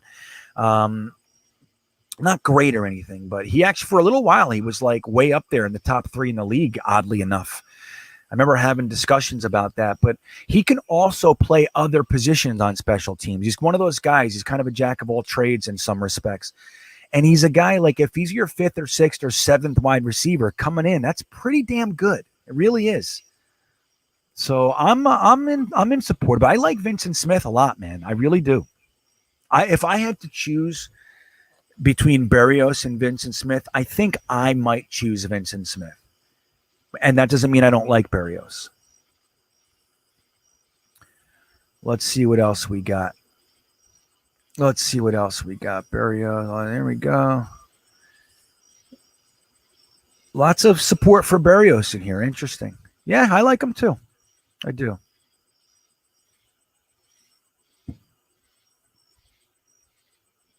You know what? It's a good thing too. Like, don't forget, when we're doing an evaluation year, you might be more inclined to keep a young guy with upside than somebody who might have looked better in preseason. You might be more inclined to do that because, again, we have 11 picks as it stands now. We don't know what kind of trades and shit Joe Douglas can do. He might, let's say a really best case scenario. Let's say Seattle implodes. They have that one down year like San Francisco 2 years ago when they had the 2nd overall pick, right? Let's say that happens and we have a top 5 pick from Seattle. And we decide to trade that back to get another 2nd and 2 first. I'm just talking. So we don't know what's going to be. Like, all sorts of stuff can happen. But even as it sits right now, 11 picks with 2 firsts, 2 seconds, and a 3rd. And then we have 3 5ths and 3 6ths, something along those lines. Dude, we can really bolster these areas. So, like, if they decide, hey, I want to see what the young guys do, so I'm going to let some vets go. Like, let's say Jonathan Marshall pushes, a Kyle Phillips or a Nathan Shepard off the team specifically because they're like, you know what? We've seen Nathan Shepard's ceiling, and we know we can fill it next year with it, if we need to. And we might see some of that stuff. It might be surprising. We might see some surprising cuts. There's always surprising cuts. I mean, every year they make cuts that I think, I'm like, what was that? Every year I do that. Every single year I disagree with some cuts. I think that's just part of the gig. You know what I mean? Like, again, we don't know. We don't see what they're seeing. We don't see what they're seeing. Ray is a douche. Who's that? I don't know what that means. Yeah, that's right. Jim Pye. It's good. I was just talking about that today on Twitter. Rich Kotite gave Corbett his chance. Only good thing Kotite ever did. I was just talking today on Twitter. Somebody asked if the Gase years were as bad as the Kotite years, or was it the other way? And I'm going to tell you, man, I think, and I don't give a shit, I think this, I know this actually, I watched them all. I was a die-hard fan at every game during Kotite's years. I went to every single home game during that time. The Kotite years were significantly better than the Adam Gase years, and I hated the Kotite years. I thought we would never get that low again. Never. I told my son, don't worry about it. You'll never see suck like I've seen. Adam Gase's teams were worse. And the reason being, Kotite's team, even though we lost more games during Kotite, they were competitive. They were in so many games. We had Keyshawn and Jeff Graham and Adrian Morrell, and we had a lot of good guys. Mo Lewis, Marvin Jones. They just kept losing. But at least the teams were competitive. So, and then you look at like the end of the career, like Rich Kotite, even though and don't forget, Rich Kotite resigned. He did that so the owner, Leon Hess, who gave him that shot, wouldn't have to fire him. He said, no, I'm leaving. I know I suck. I'm going to resign. He resigned. Corbett handed him a touchdown pass ball. He thanked him for giving him the chance, like Jim Pock is saying. Conversely, Adam Gase had Jamal Adams go to the press and tell everybody the truth about him, which is that he doesn't even talk to the team. The defense doesn't even know him or anything. My wife brought me crackers. I know, but I got to cut it. Sorry, guys. I got to eat something real quick. I'm like, seriously, I feel like my blood sugar's down. Are they good? Are they stale? I don't give a fuck. She's like, are they stale? I don't care. I really don't. They're not, though. A little bit. Where's some cheese you can throw on? Thank you. So when you just like, there's stark difference, stark difference between Kotite and Gase. Gase, I'm telling you, we just did it. We just endured the worst football in Jets history, in my opinion. And Lou Holtz was another embarrassing moment. If you guys don't know about that, he was like a great college coach, kind of like an Urban Meyer type, right? And it was like a lot of hoopla. He came here, and you know what he decided to do? The Jets weren't doing well, so he made a fight song. He said the Jets need a fight song. That's what will change it. He thought making a fight song would be how we turn it around. Isn't that fun? Fucking embarrassing. I'm embarrassed even talking about it.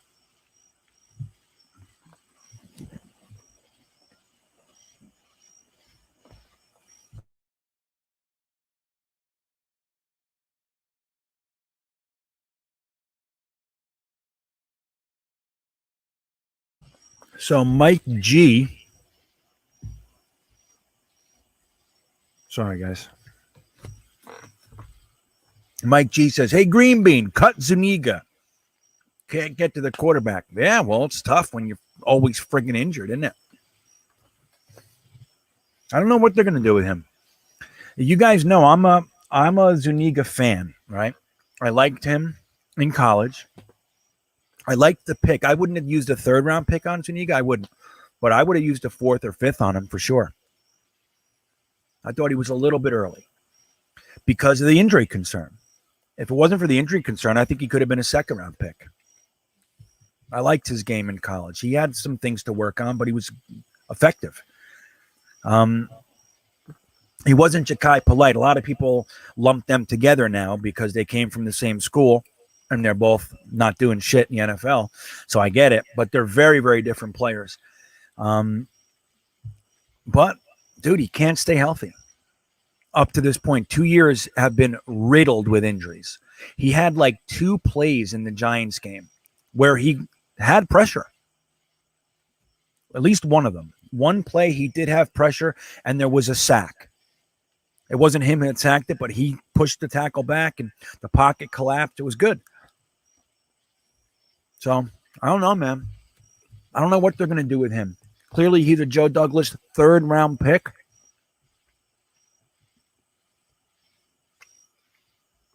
He's the kind of guy that you probably could pass through waivers and put him on the practice squad, honestly.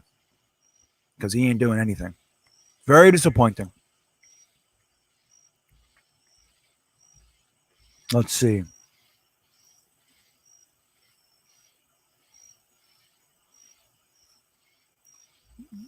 I don't know. I don't know what that means. Okay. Seattle fan. You're a Seattle fan? Are you really? Trade back. Yes. What does that mean?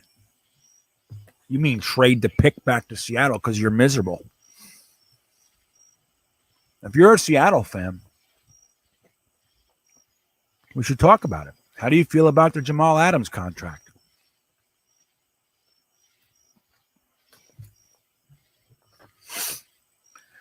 If you're a Seattle fan, 5011, tell us what you think about the Jamal Adams $17.5 million for a safety that literally can't catch.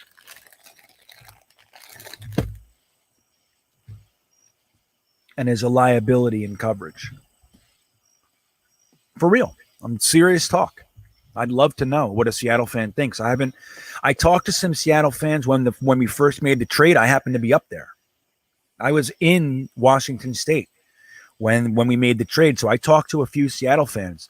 One loved it, and two were like, I wouldn't have given 2 first-round picks for him. That's what the other 2 guys that I talked to said.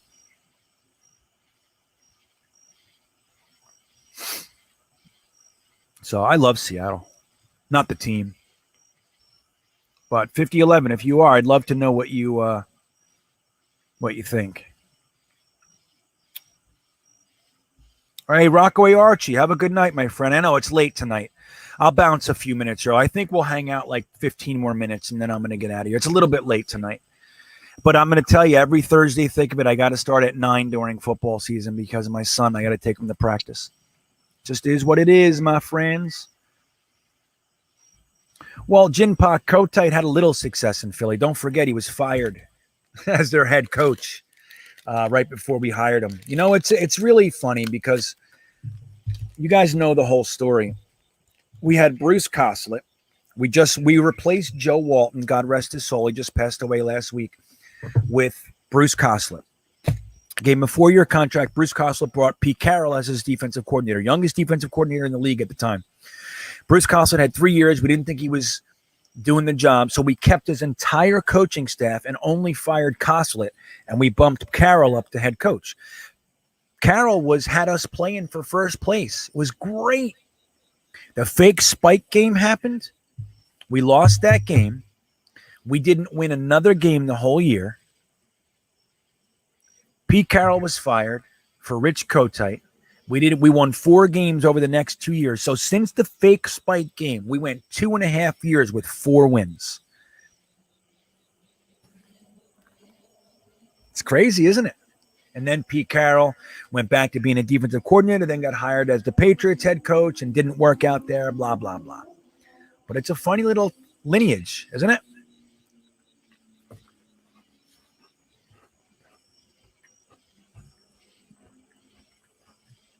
Yeah, again, Eddie, he didn't get on the field. Last year, they had him for 2 games. I'm sorry, I shouldn't be eating. I just had to get my blood sugar up. I do apologize.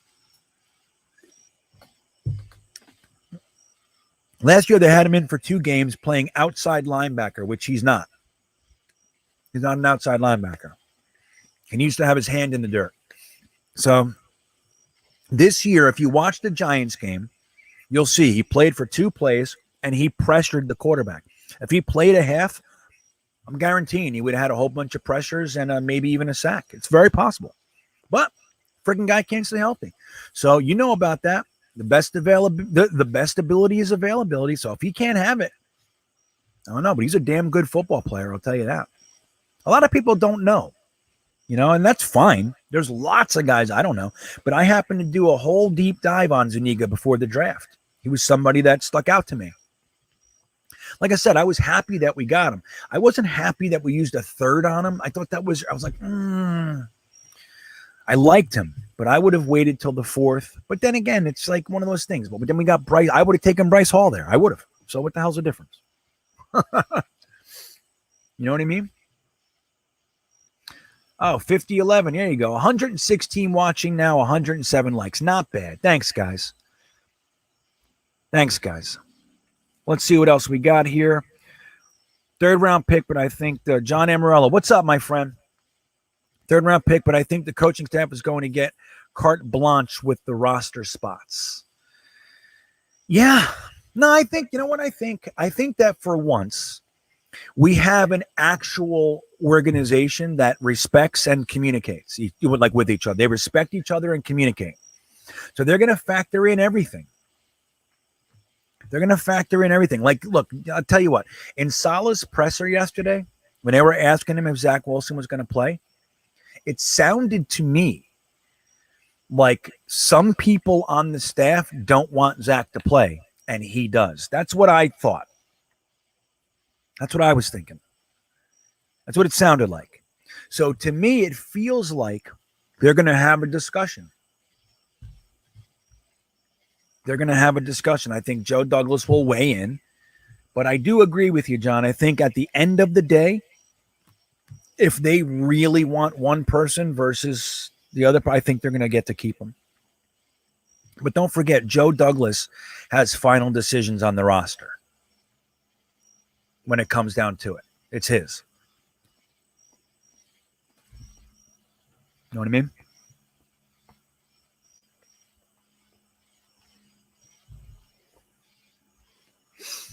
So Vegas says, I think Mims takes a giant leap this year. He looks like he understands time is ticking. Yeah, I love Mims. I mean, I think it's probably more precautionary what they're doing with him right now. I hope. Anyway, because as he's another one. I'm so, like, as far as his talent, dude, he's one of the better receivers we brought in here in a long time, especially through the draft. He's probably our best wide receiver draft pick, up to his point. I think Elijah Moore might be better, but up to that, he might be the best Jets wide receiver draft pick since friggin' Tune. Santana Moss, but he was a disappointment for us. He was good. Who else? So I'm with you, Vegas. I think if Mims can stay healthy, he's going to have a fantastic year. Fantastic year.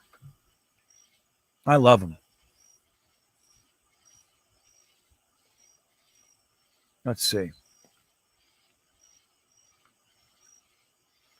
Well, you know what? And that's a good point, John. So he clarifies a little bit. He said, that's not to say Zuniga is getting cut, but I don't think JD is going to push back too hard on cuts they feel strongly about. I agree with that. I think they will all have their say. Dude, that's, just that alone, guys. Do you realize how monumental of a change that is for us? Mike McCagnon was here for 5 drafts. He would not allow his scouts and the coaches to talk. Can you believe that? What the fuck is that? Pardon my French. Like, what in the world is that? Your organization needs to be able to talk to one another. They want to be on the same page, man. It's crazy town. So I think and then Rex and Idzik, come on. You know what I mean? Rex and Tanny had a good relationship for 2 or 3 years max. But we have an organization, dude. They're lockstep, man. They're cut from the same cloth, and I think they'll be able to have these honest discussions with each other. And it's not what we're used to here. Dude, that's how broken it was. We have 2 organizations, and then interestingly, they both talk to the owner as equal. Like, ridiculous. It's crazy, man. That's how broken it is. So Rusty Spooner says Jamal is the 54th ranked safety in the NFL. Is that accurate? And he says he looked it up. He Googled it. But ranked in what? Just coverage, like overall?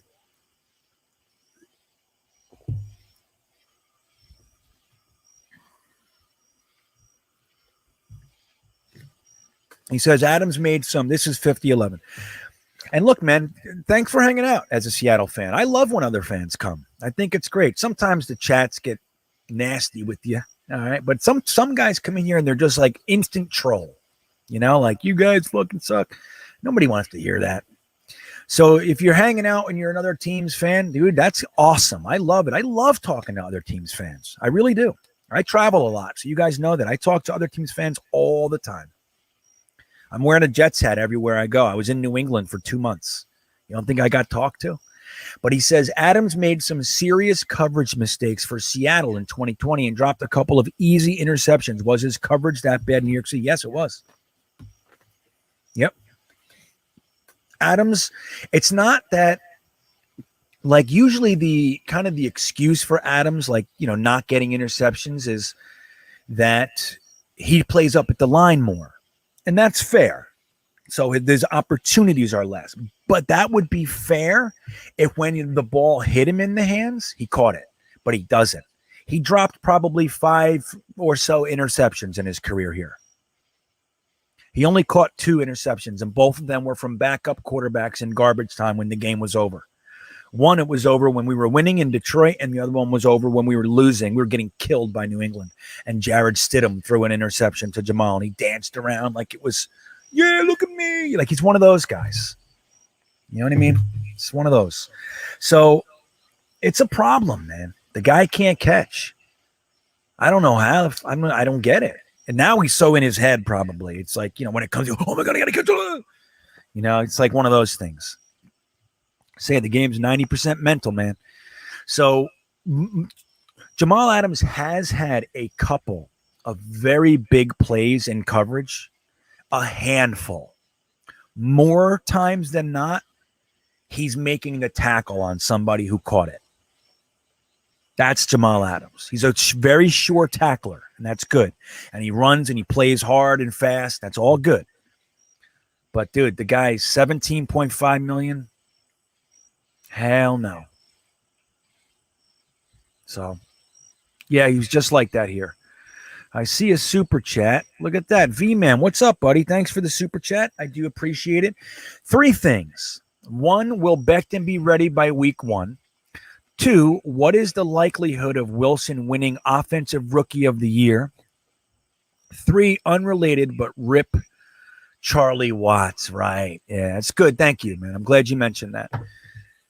So let me answer that. Thanks, V-Man. First, will Becton be ready week 1? He just put out that tweet today. He said, have no fear, like Becton's here. He said he's going to be ready week 1. He said, literally, don't worry. I'm ready. So I think they're going through the motions, and they'll take care of it. And my answer is yes, Becton will be starting week 1 for us, and hopefully he makes it through the season. I mean, look, again, man, we've heard every story that they could conjure about Becton's health this offseason. And we haven't seen a single thing wrong. This is the first time. So that's my answer. I think he'll be ready. Part 2, what is the likelihood of Wilson winning Offensive Rookie of the Year? You know, it's funny because going from the abyss of talent that we've been to talking about Offensive Rookie of the Year, not even just defense, right? That's far enough away. Having Offensive Rookie of the Year would be amazing. Here's what I'll say about it. If he stays healthy the whole year and the line gives him time like we've seen, I think it's very realistic. That said, I think those 2 prerequisites that I mentioned are unrealistic. That's the problem. I hope I'm wrong, man. I hope I'm wrong. I think he's got, honest to God, I think he's probably got a 50-50 shot. I do think one of these rookie quarterbacks is more than likely going to win it. If not, maybe a Najee Harris, somebody like that.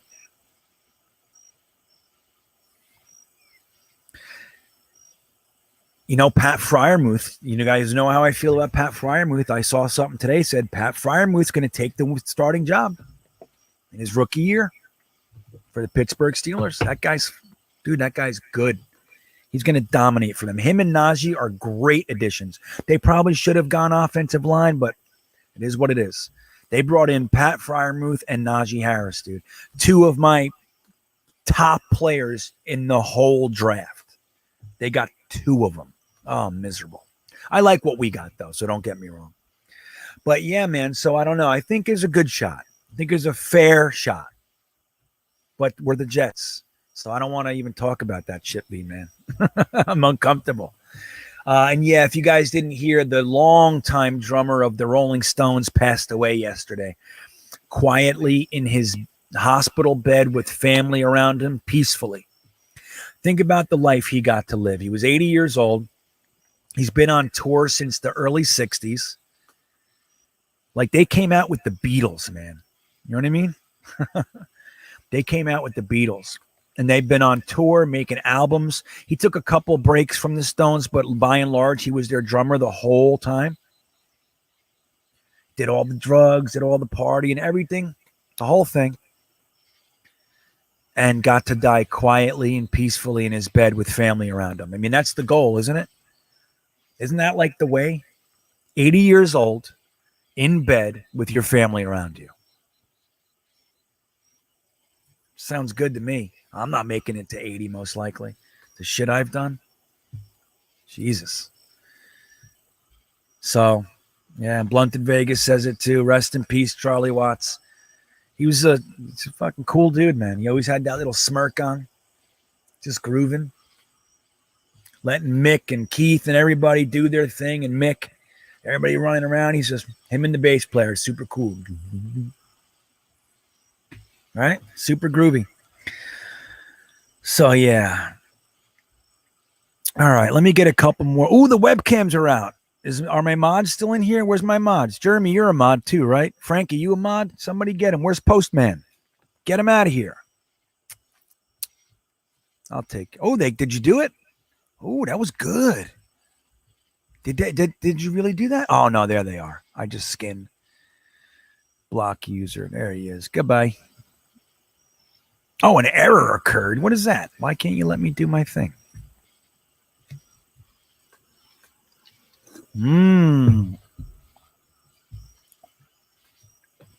There he goes. All right. Yeah, you guys are talking about the Jamal Sam. Dude, let me tell you something. When we went to play Seattle last year, one of the things I was talking about, you guys probably remember, I was saying, please don't let Sam Darnold be the guy, the first starter that Jamal Adams picks off. Like, we're going to lose the game. We all know that. I didn't want him to get the sack record against us, which I think he did. And I didn't want him to get his first pick. Sam literally gift wrapped a pass to his chest. That's all you had to do. Catch it. That was like playing catch in the front lawn with your dad. And Jamal Adams dropped it because he sucks. That's why. Yeah, it's funny. You mentioned the Smash Brothers. The Smash Brothers. I want to remind you guys of something. You saw my video on it probably. I've been talking about it for 2 weeks. I didn't like it when they said it. I know I wasn't making a big deal, but I mentioned it. I don't like that shit. Making, nicknames for your group before you've done anything. They have played exactly 1 day together since that happened. They were the Smash Brothers, and then they haven't played together again. The next day, ABT went down. They got 1 practice when he came back this week.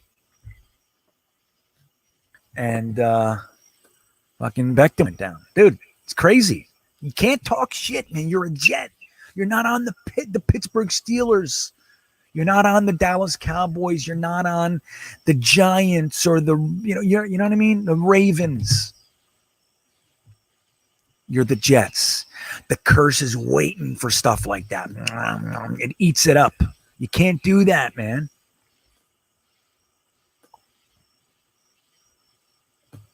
Yeah, I see. You guys are hitting with the roach spray.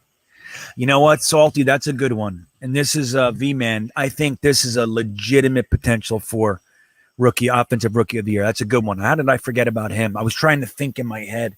I think it's more than likely going to go to one of the quarterbacks. Like, Trevor Lawrence has been having a tough preseason, but he's an excellent quarterback. The thing with him is we're going to see how he likes losing because he's not used to it. Urban Meyer's not used to losing either. So it's going to be fun. It's going to be fun because they're going to lose some games. There's no doubt. So Justin Fields too, man. That guy has the ability to take over a game any day. If you're not on top of your stuff, Justin Fields can beat you. All right, we know that. His arm is as strong as anybody's out there. He's accurate, and his feet are no joke. He's a good quarterback. So then you look at Mac Jones. He's up there with the Patriots. What about Trey Lance? Lighting it up out there in San Fran. Then you got the Kellen Monds of the world. Kyle Trask ain't going to get no play. Not this year. But come on. Oh, it's V-Man's birthday? Oh, wait. Hold on. Phil Adams, thanks for stopping by. That's our buddy from the UK. And I hope you have a good night. Phil's my friend, man. And he's the one who sent me the green Stoke City shirt. That's him right there. Thanks for hanging out. It's like 5 a.m. or something over there right now. I can't believe you're still here. Anyway, but have a good night, Phil, and thank you. So V-Man, he says he turns 25 in an hour and 30 minutes. So at midnight, you were born at midnight, or just tomorrow's the day?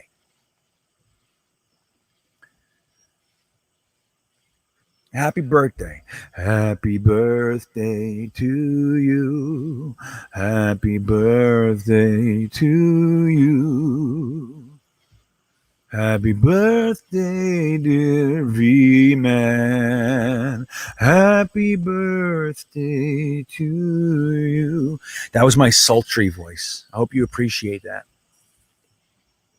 I hope you appreciate that, my friend. 25. Amazing. It's truly amazing. 25. Holy shit. I don't even remember 25. I don't know what I was doing. I was a bad drug addict at 25, though, I'll tell you that. Bad. In my 20s, they were a complete blur. 25, I think my drug of choice was crack at that time. Like 10 years. What's up, Liam? How you doing, buddy? Hey, 5011, thanks for stopping by, man. You're welcome here anytime. That's a good dude right there. We can talk. You should, hey, 5011, if you're still here, stop by after some games. We can, kind of talk about how it's going. And each side. Don't forget, we have your first round pick. We're legitimately interested. So, right, Rusty? He doesn't like the names either. All right. So,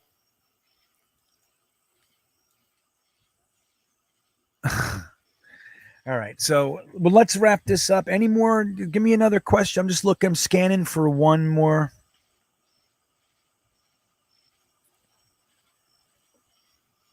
Capping? Is that what they call it now, Jets Forever? Capping? Oh, man, I smoked crack, bro. I smoked it every day for almost 20 years. Mm-hmm. Now, I haven't in almost 20 years. Maybe 17 years I haven't smoked crack. Oh, it's crazy, isn't it? Man, I was a mess. Oh, how's Aunt Gina? She's doing better. I was just talking to her this morning. I mentioned you to her. I said, people are looking for you, man.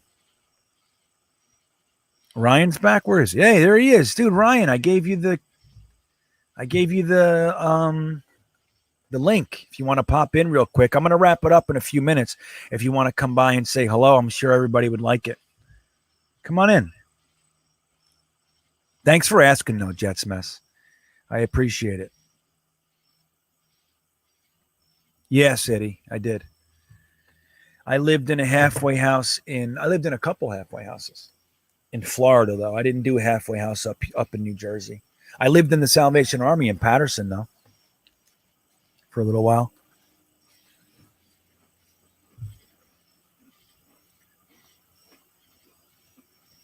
Oh, that's okay, man. Yeah, no sweat. He was on Richie's channel. Richie's doing a Thursday thing now? What the hell's that all about?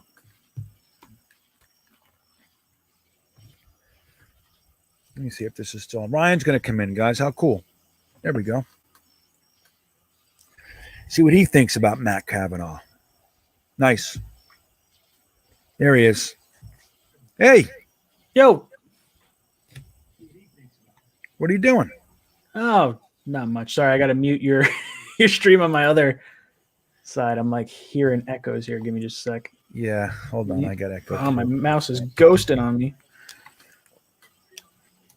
All right. So what's good? You were on Richie's doing a Thursday thing now? Yeah, he doesn't do a Thursday thing. He does like a Wednesday thing for the AFC East roundtable. So they do like TD Finn's talk, Dan Mitchell from the Bills. That's right. I did know that. And Master at Work for the Patriots. So it was on his channel this week, and he's just like, "Hey, you want to pop in?" And I was like, "Yeah, sure." And then as I'm like sitting in the waiting room, I see your channel's live. So I was like, "Oh, I'm gonna go in there and say hi."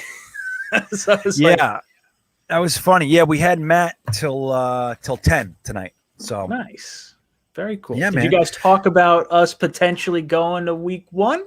We toyed with it a little bit. We didn't commit. I told them I was definitely going, but once I get Matt's tickets, I'll allow him to. We just kind of just toyed with it. Just a little bit. But you're definitely going, right? Oh yeah, I'll be there. I know Joe Blewett's going, so we'll at least have 3 guys there. Hopefully Matt goes. Yeah, I think Matt's going to go. And then, so it'll be me, you, and Matt, and we can do like our little tour, man. We can go to Joe Blewett. We can stop by and see Phil at Jetnation. We can go to Gotham City Crew or anywhere else. Whoever's doing it, we'll hang out. Hell yeah, dude! I'm looking forward to it. I think It's going to be so cool, man. We'll get there nice and early. I might even sleep in your house. Guys, what do you guys think of this? Ryan and I were floating an idea. When I go up there, Ryan said I could stay at his house. So then we were talking about what if I sleep in the studio and Ryan live streams my sleeping all night. Would you guys watch that? Well, I'll set up a nice little cot back here for you. You can have all your fun.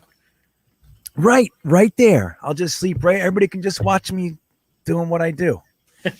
Which is I don't know if they want to see what you do. I'm trying to say, man. I don't know if you have to. Definitely not made for kids. Yeah. This is an NC-17 kind of channel. Right, exactly. So yeah, what do you think? What's going on this week? What do you think of Cavanaugh? I don't know. I was gonna make a video about it and I didn't because I don't want to necessarily I don't like really any of the quarterbacks he's worked with while he's worked with them. It's kind of I don't love it.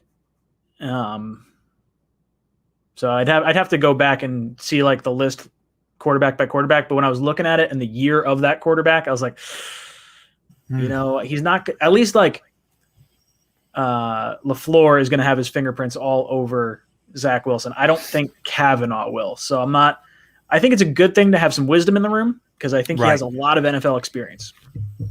I just don't want him being the guy molding the clay. Right. Well, I think that's really cool. So he's the new guy, even though it's all new, but he's the new guy coming in the room with LaFleur, Benton, Calabrese, and Zach are already a group. So he's the new guy trying to find where he fits in that. I think that's a better situation for a guy like Matt Cavanaugh than having him be the guy. I agree. Because look, he did a decent job with Sanchez. He was Sanchez, man. Remember, Pete Carroll said he wasn't ready for the NFL when he came out. So it's it's not the best piece of clay to work with. But I think it's like you said. I think it's more about the wisdom in the room. I mean, dude, LaFleur's never been an offensive coordinator. Calabrese has never been a quarterback coach, and we have a rookie. So I think just kind of whoever's still available out there, I think Cavanaugh's light years away from the Jeremy Bates of the world and anybody like that. He was a quarterback. He got drafted in 1978. He won 2 Super Bowls with the Niners and was the offensive coordinator for the Ravens when they won a Super Bowl. Didn't he? I don't know if he was OC. Didn't he help? Oh, now I'm getting my years mixed up. He coached with Knapp, didn't he? In San Francisco? I don't know. Is that right? That could be wrong. I don't know if they did that. I'm not sure about there's that. a connection between the two of them, I'm pretty sure. Is there? Yeah, I think know that might it's have been funny. why He replaced Jeremy Bates as an offensive coordinator once. Isn't that funny? he replaced Jeremy Bates as offensive Yeah. coordinator. Uh-huh. Jeremy Bates is on my shit list. He's the one that pushed for the Jets to draft Hack, and he wasn't even on the team yet. Jesus, I It's didn't a know little that. known story that not many people are aware of. Yeah, that guy's. Yeah, and that's the reason we didn't draft Patrick Mahomes. But you know what, dude? We would have ruined Patrick Mahomes. What do you think? Mike McCagnon would have all of a sudden got offensive linemen and wide receivers for him. He would have did the exact same thing. Yeah, no, it would have been bad either way. I mean, it would have been nice to have, if you take Mahomes or Watson the Jamal year, and then you sit Watson or Mahomes the same way Mahomes sat, and the Jets still wind up with like that top pick, then you get Quentin Nelson instead of trading up for Sam, and then you have 3 more second-round picks, which it wouldn't have been a shocker to wind up with DK Metcalf the year after. He wound up going in the second round. It's interesting.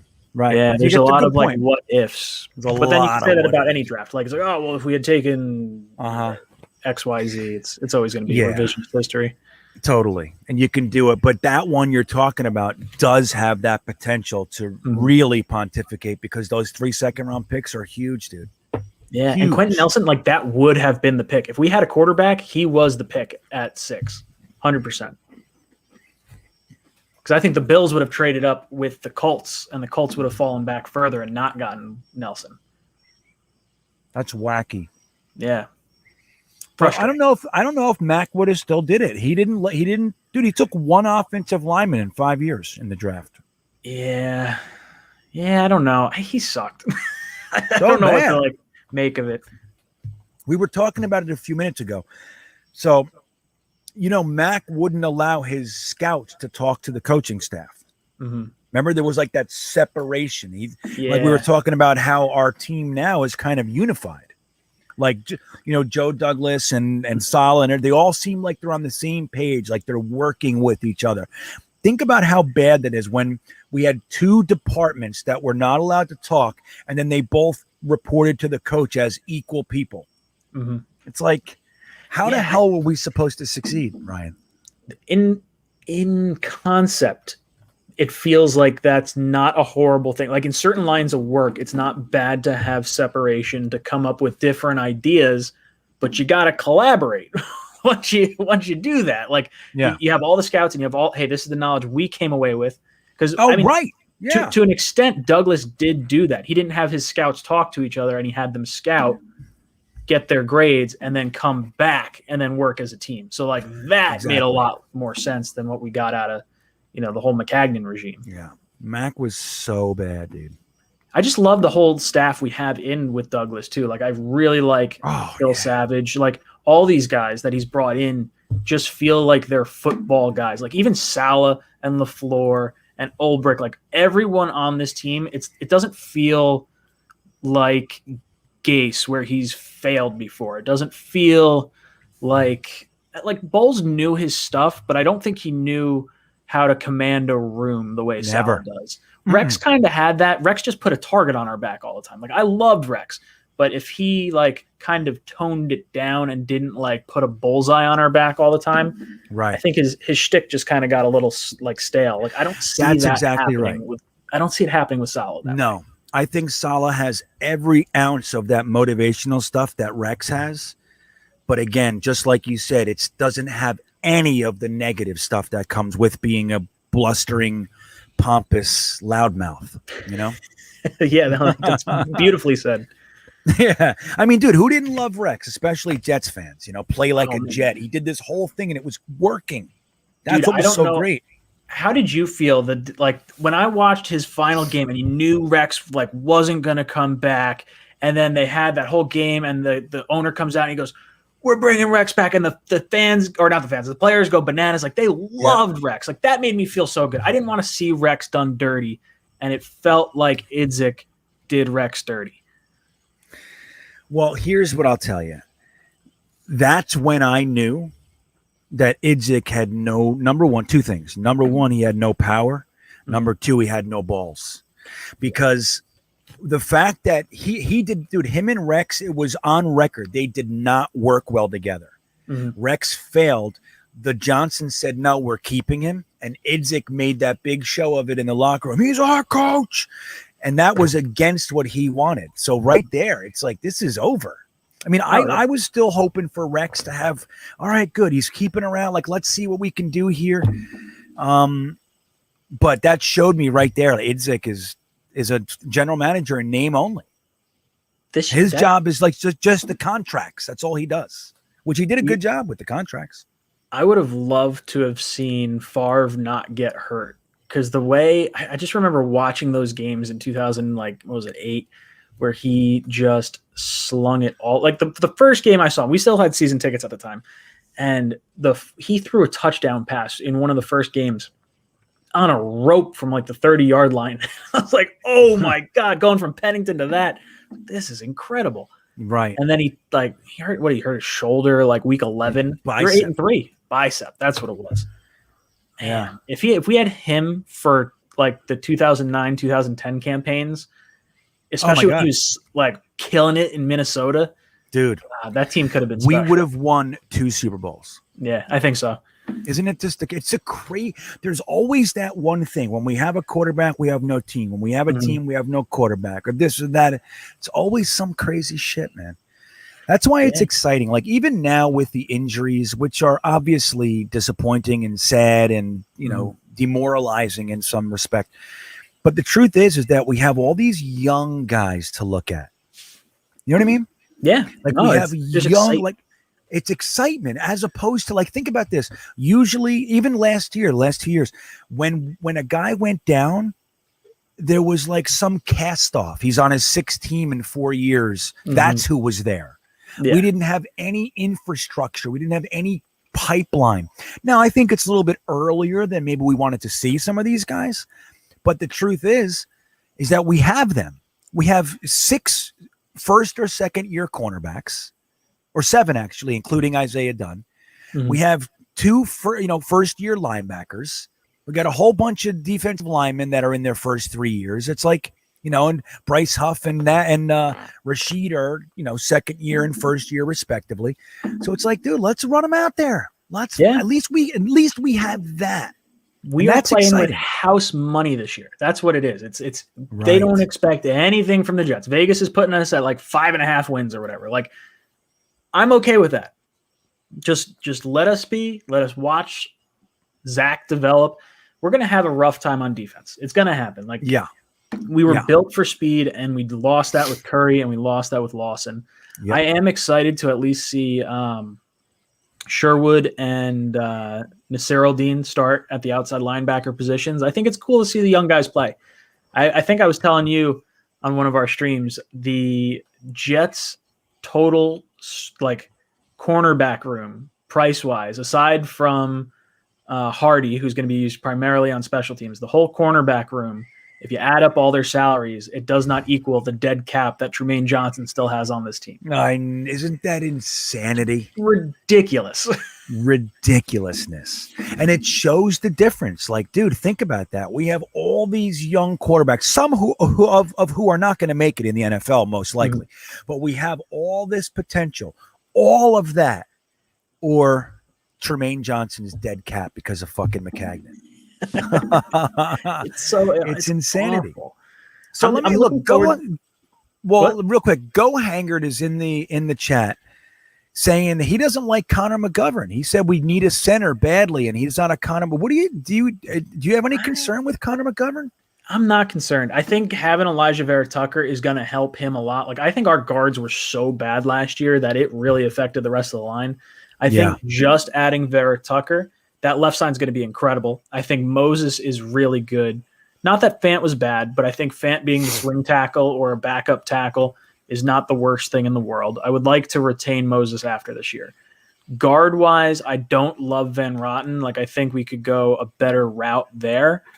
But if McGovern has to kind of favor his right side because these other 2 animals on the left are doing their job, I'm okay with that. I do think our offense is better suited to take advantage of maybe not the best line. Like, I do think the Jets are going to have a top 15 line, but I think this offense is built on getting the ball out fast. I think Zach's better at that than Darnold was Like you saw down in Tampa Bay, Tom Brady gets the ball out real quick, and you saw how it affected.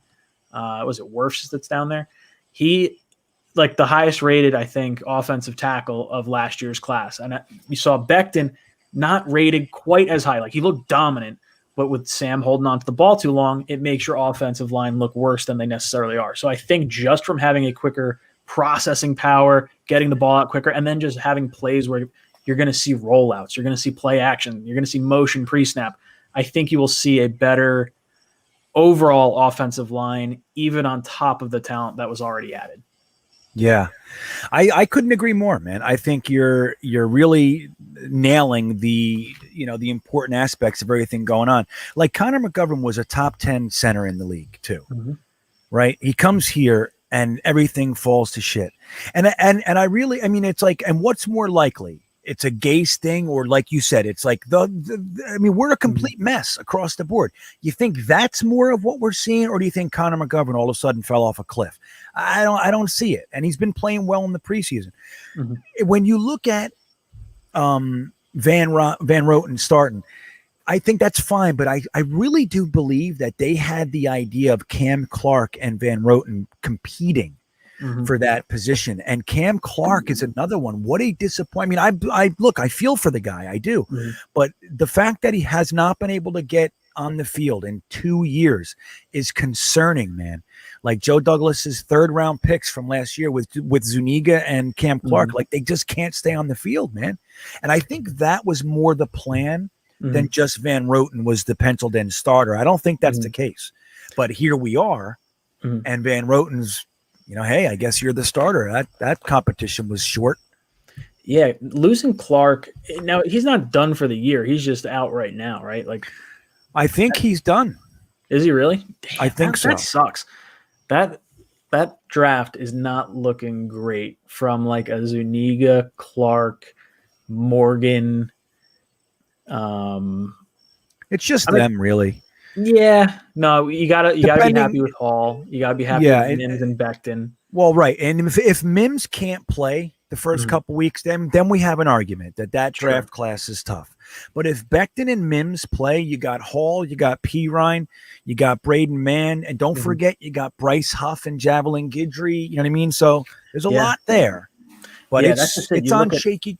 Look at everything total. It's one of the things that McCagnon was actually good at, like getting Robbie Anderson as an undrafted free agent. Right. Those types of pickups, while they're not draft picks, are just as valuable, if not more, because you're competing with 31 other teams as opposed to just selecting the player. Like I think there's something good about the Jets getting these kinds of players, because I think it means players are starting to buy in. And if Zach Wilson shows out the way he is starting to, I think even if the Jets win, say, 6 games this year, there's going to be a lot of excitement around players around the league to go play with Zach Wilson because they know the value of that rookie contract.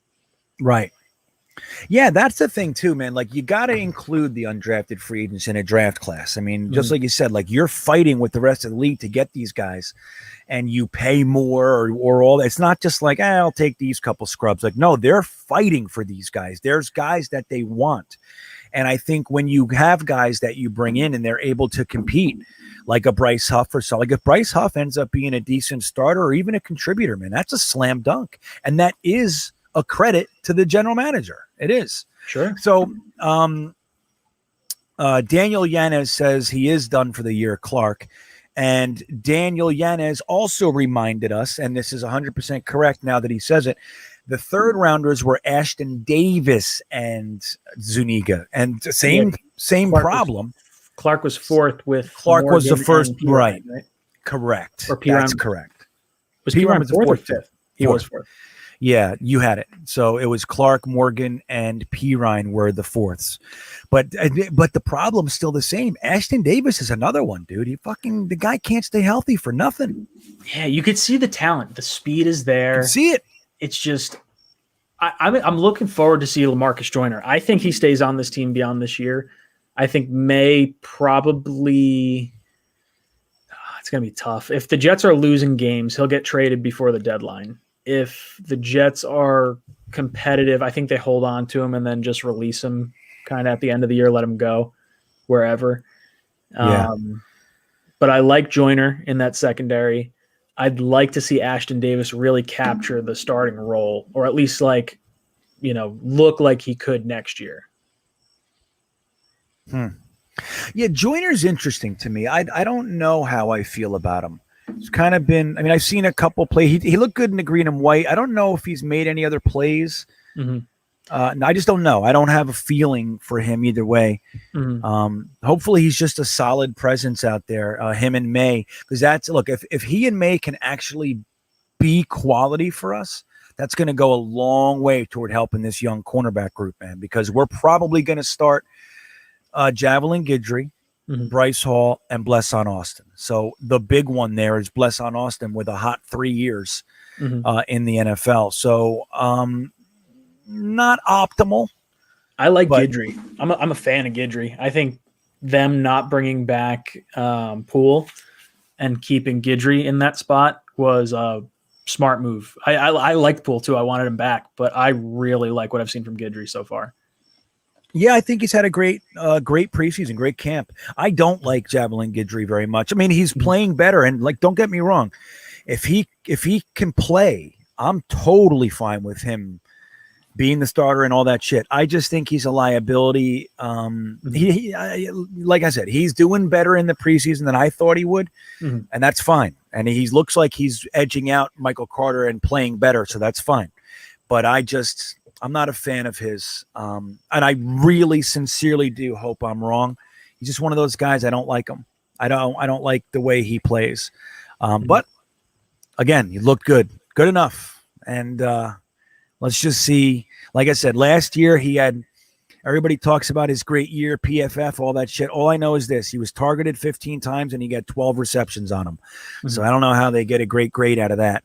Good tackler, Yeah, but I don't understand PFF much either, because I was looking at Wilson and Mac Jones, and I was like, Wilson's going to be higher because I know Mac Jones went against backups and didn't even play with starters or whatever, and Wilson had less attempts, had a higher completion percentage, had more big time throws, had higher yards per attempt, everything across the board, but had 5 or 10 points lower Pro Football Focus grade, and I was like, God dang it. I was like, I don't understand a damn thing they do.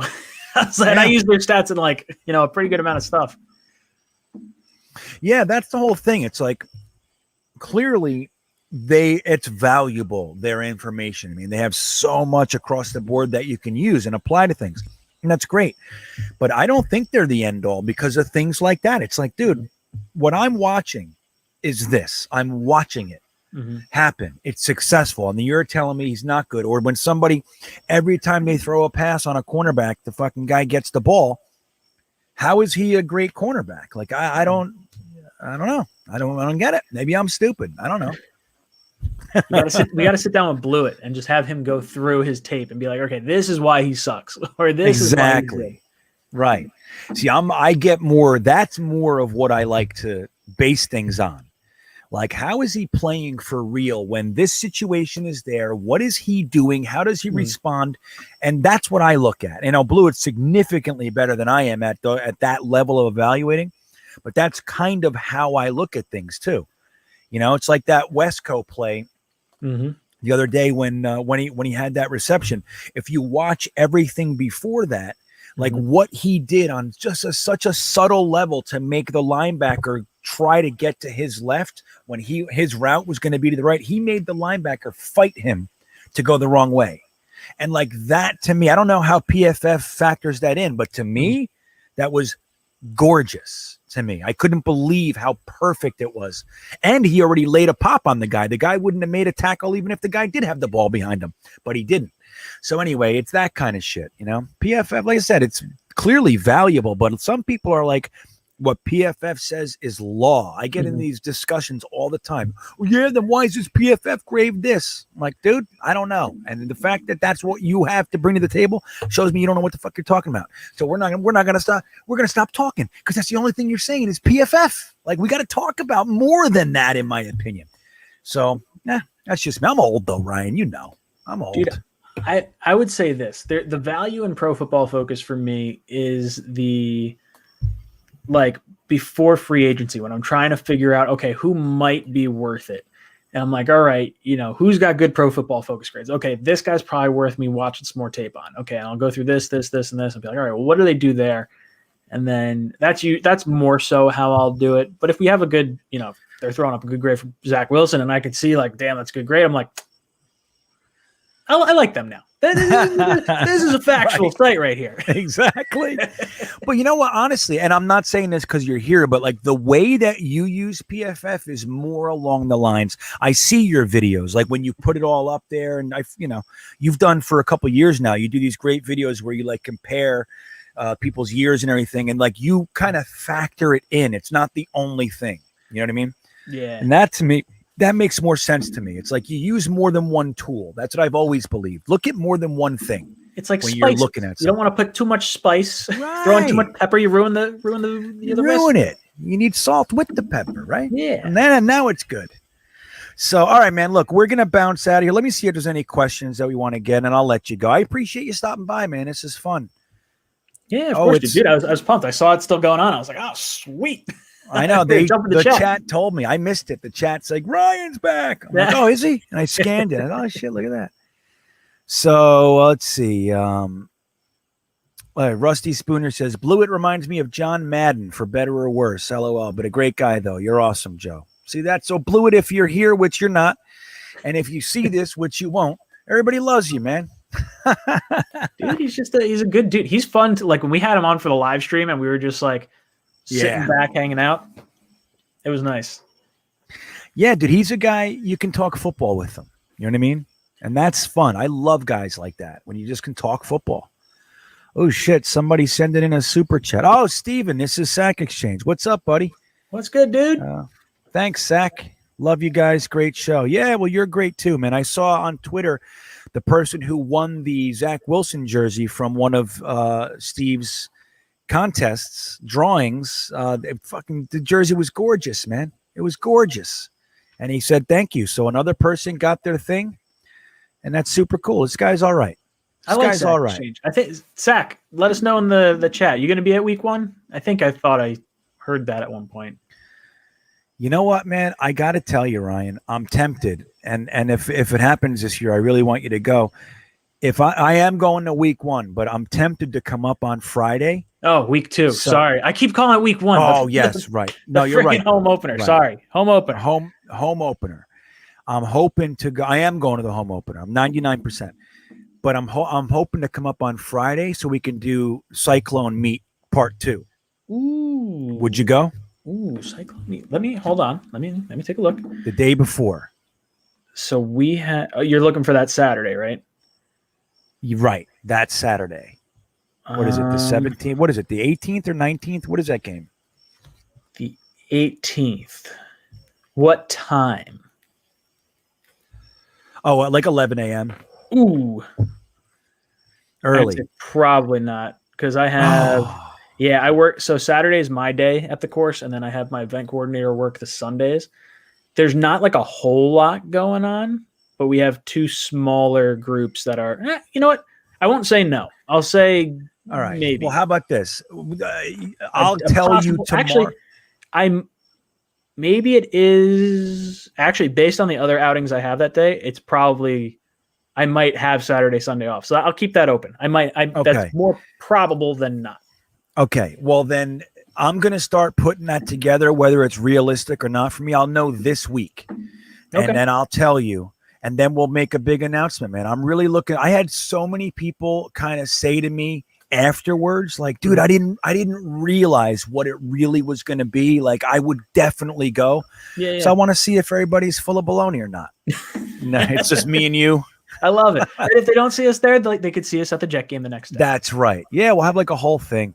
But Steve says, Sack Exchange says that he's going to opening day or home opener. So yeah, man, we'll all get together, dude. Hell yeah. It's gonna be quite the fun time, I imagine. And we'll get a win against the damn Pats. You say we're sweeping them, so I'm into that. I think we sweep the Pats this year. I think it's gonna happen. Yeah. So hey man, I'm in. I'm buying in.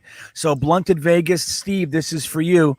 Thanks for the card. I got the wrong card, but I appreciate the Denzel Mims signed card. Thanks, Steve. That's okay. He appreciates it. Well, thanks for what you do, Sack. It's everybody loves it. It's the best. So we're getting a lot of great compliments right now. Rusty Spooner says you're awesome, Ryan.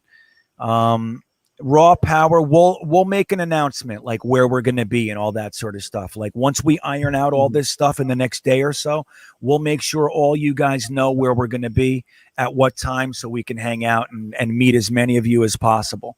It's going to be such a good time, man. I'm so psyched. So let's see. One more. Braden says, thanks, Green Bean. Thanks, Jet Fam. Good show and chat. Hey, all you know about Green Bean. Patreon. Oh, yeah, look at that. Great way to support Green Man. And that's how we'll wrap it up. If you guys would like to support the channel, in the description of this video is my Patreon.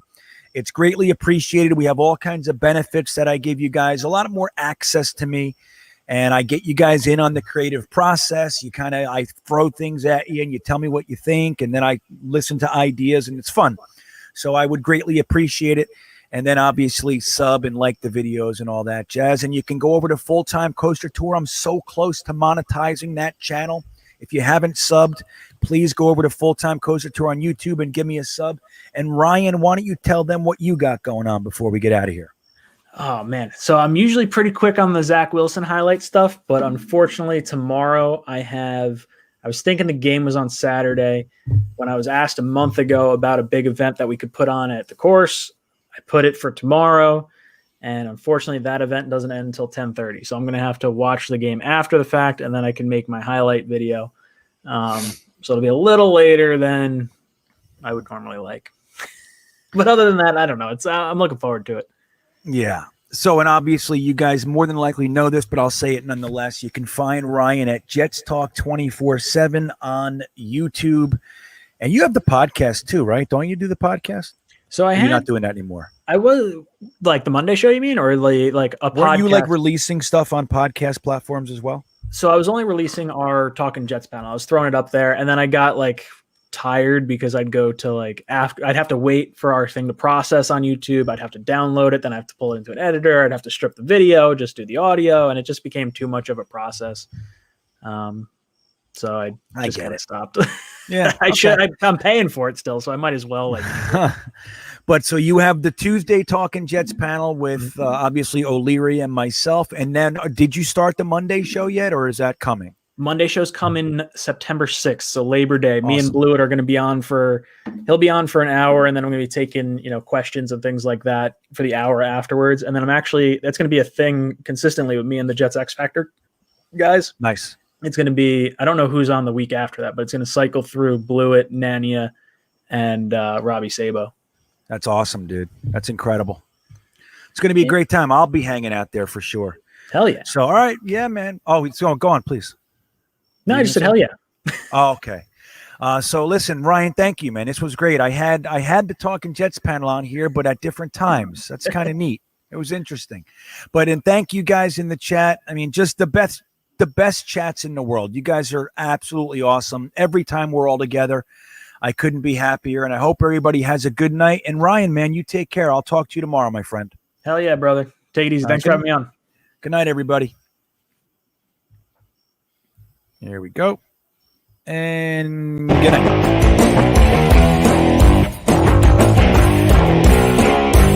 I love Jets fans. You name one other organization that deals with the shit that we deal with and is still this passionate. Sure, you got the little segments, the dog pound. But look at the Patriots fans. They just had 20 years of there are kids, there are 20, 21-year-old, 25-year-old people in this world that are Patriots fans who have never known losing. Never in their entire lifetime.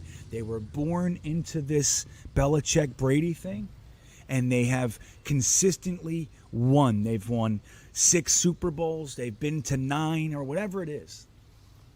And then when they didn't get in there, they were the AFC Championship game or the semifinals or whatever. And what happens the year that Tom Brady leaves? Dude, you have droves of people leaving the Patriots. These are diehard Pats fans. This is what they have. diehard Pats fans going to be Tampa Bay Buccaneers fans. Why? Because I'm a fucking fan of Tom Brady. Bullshit. What is that?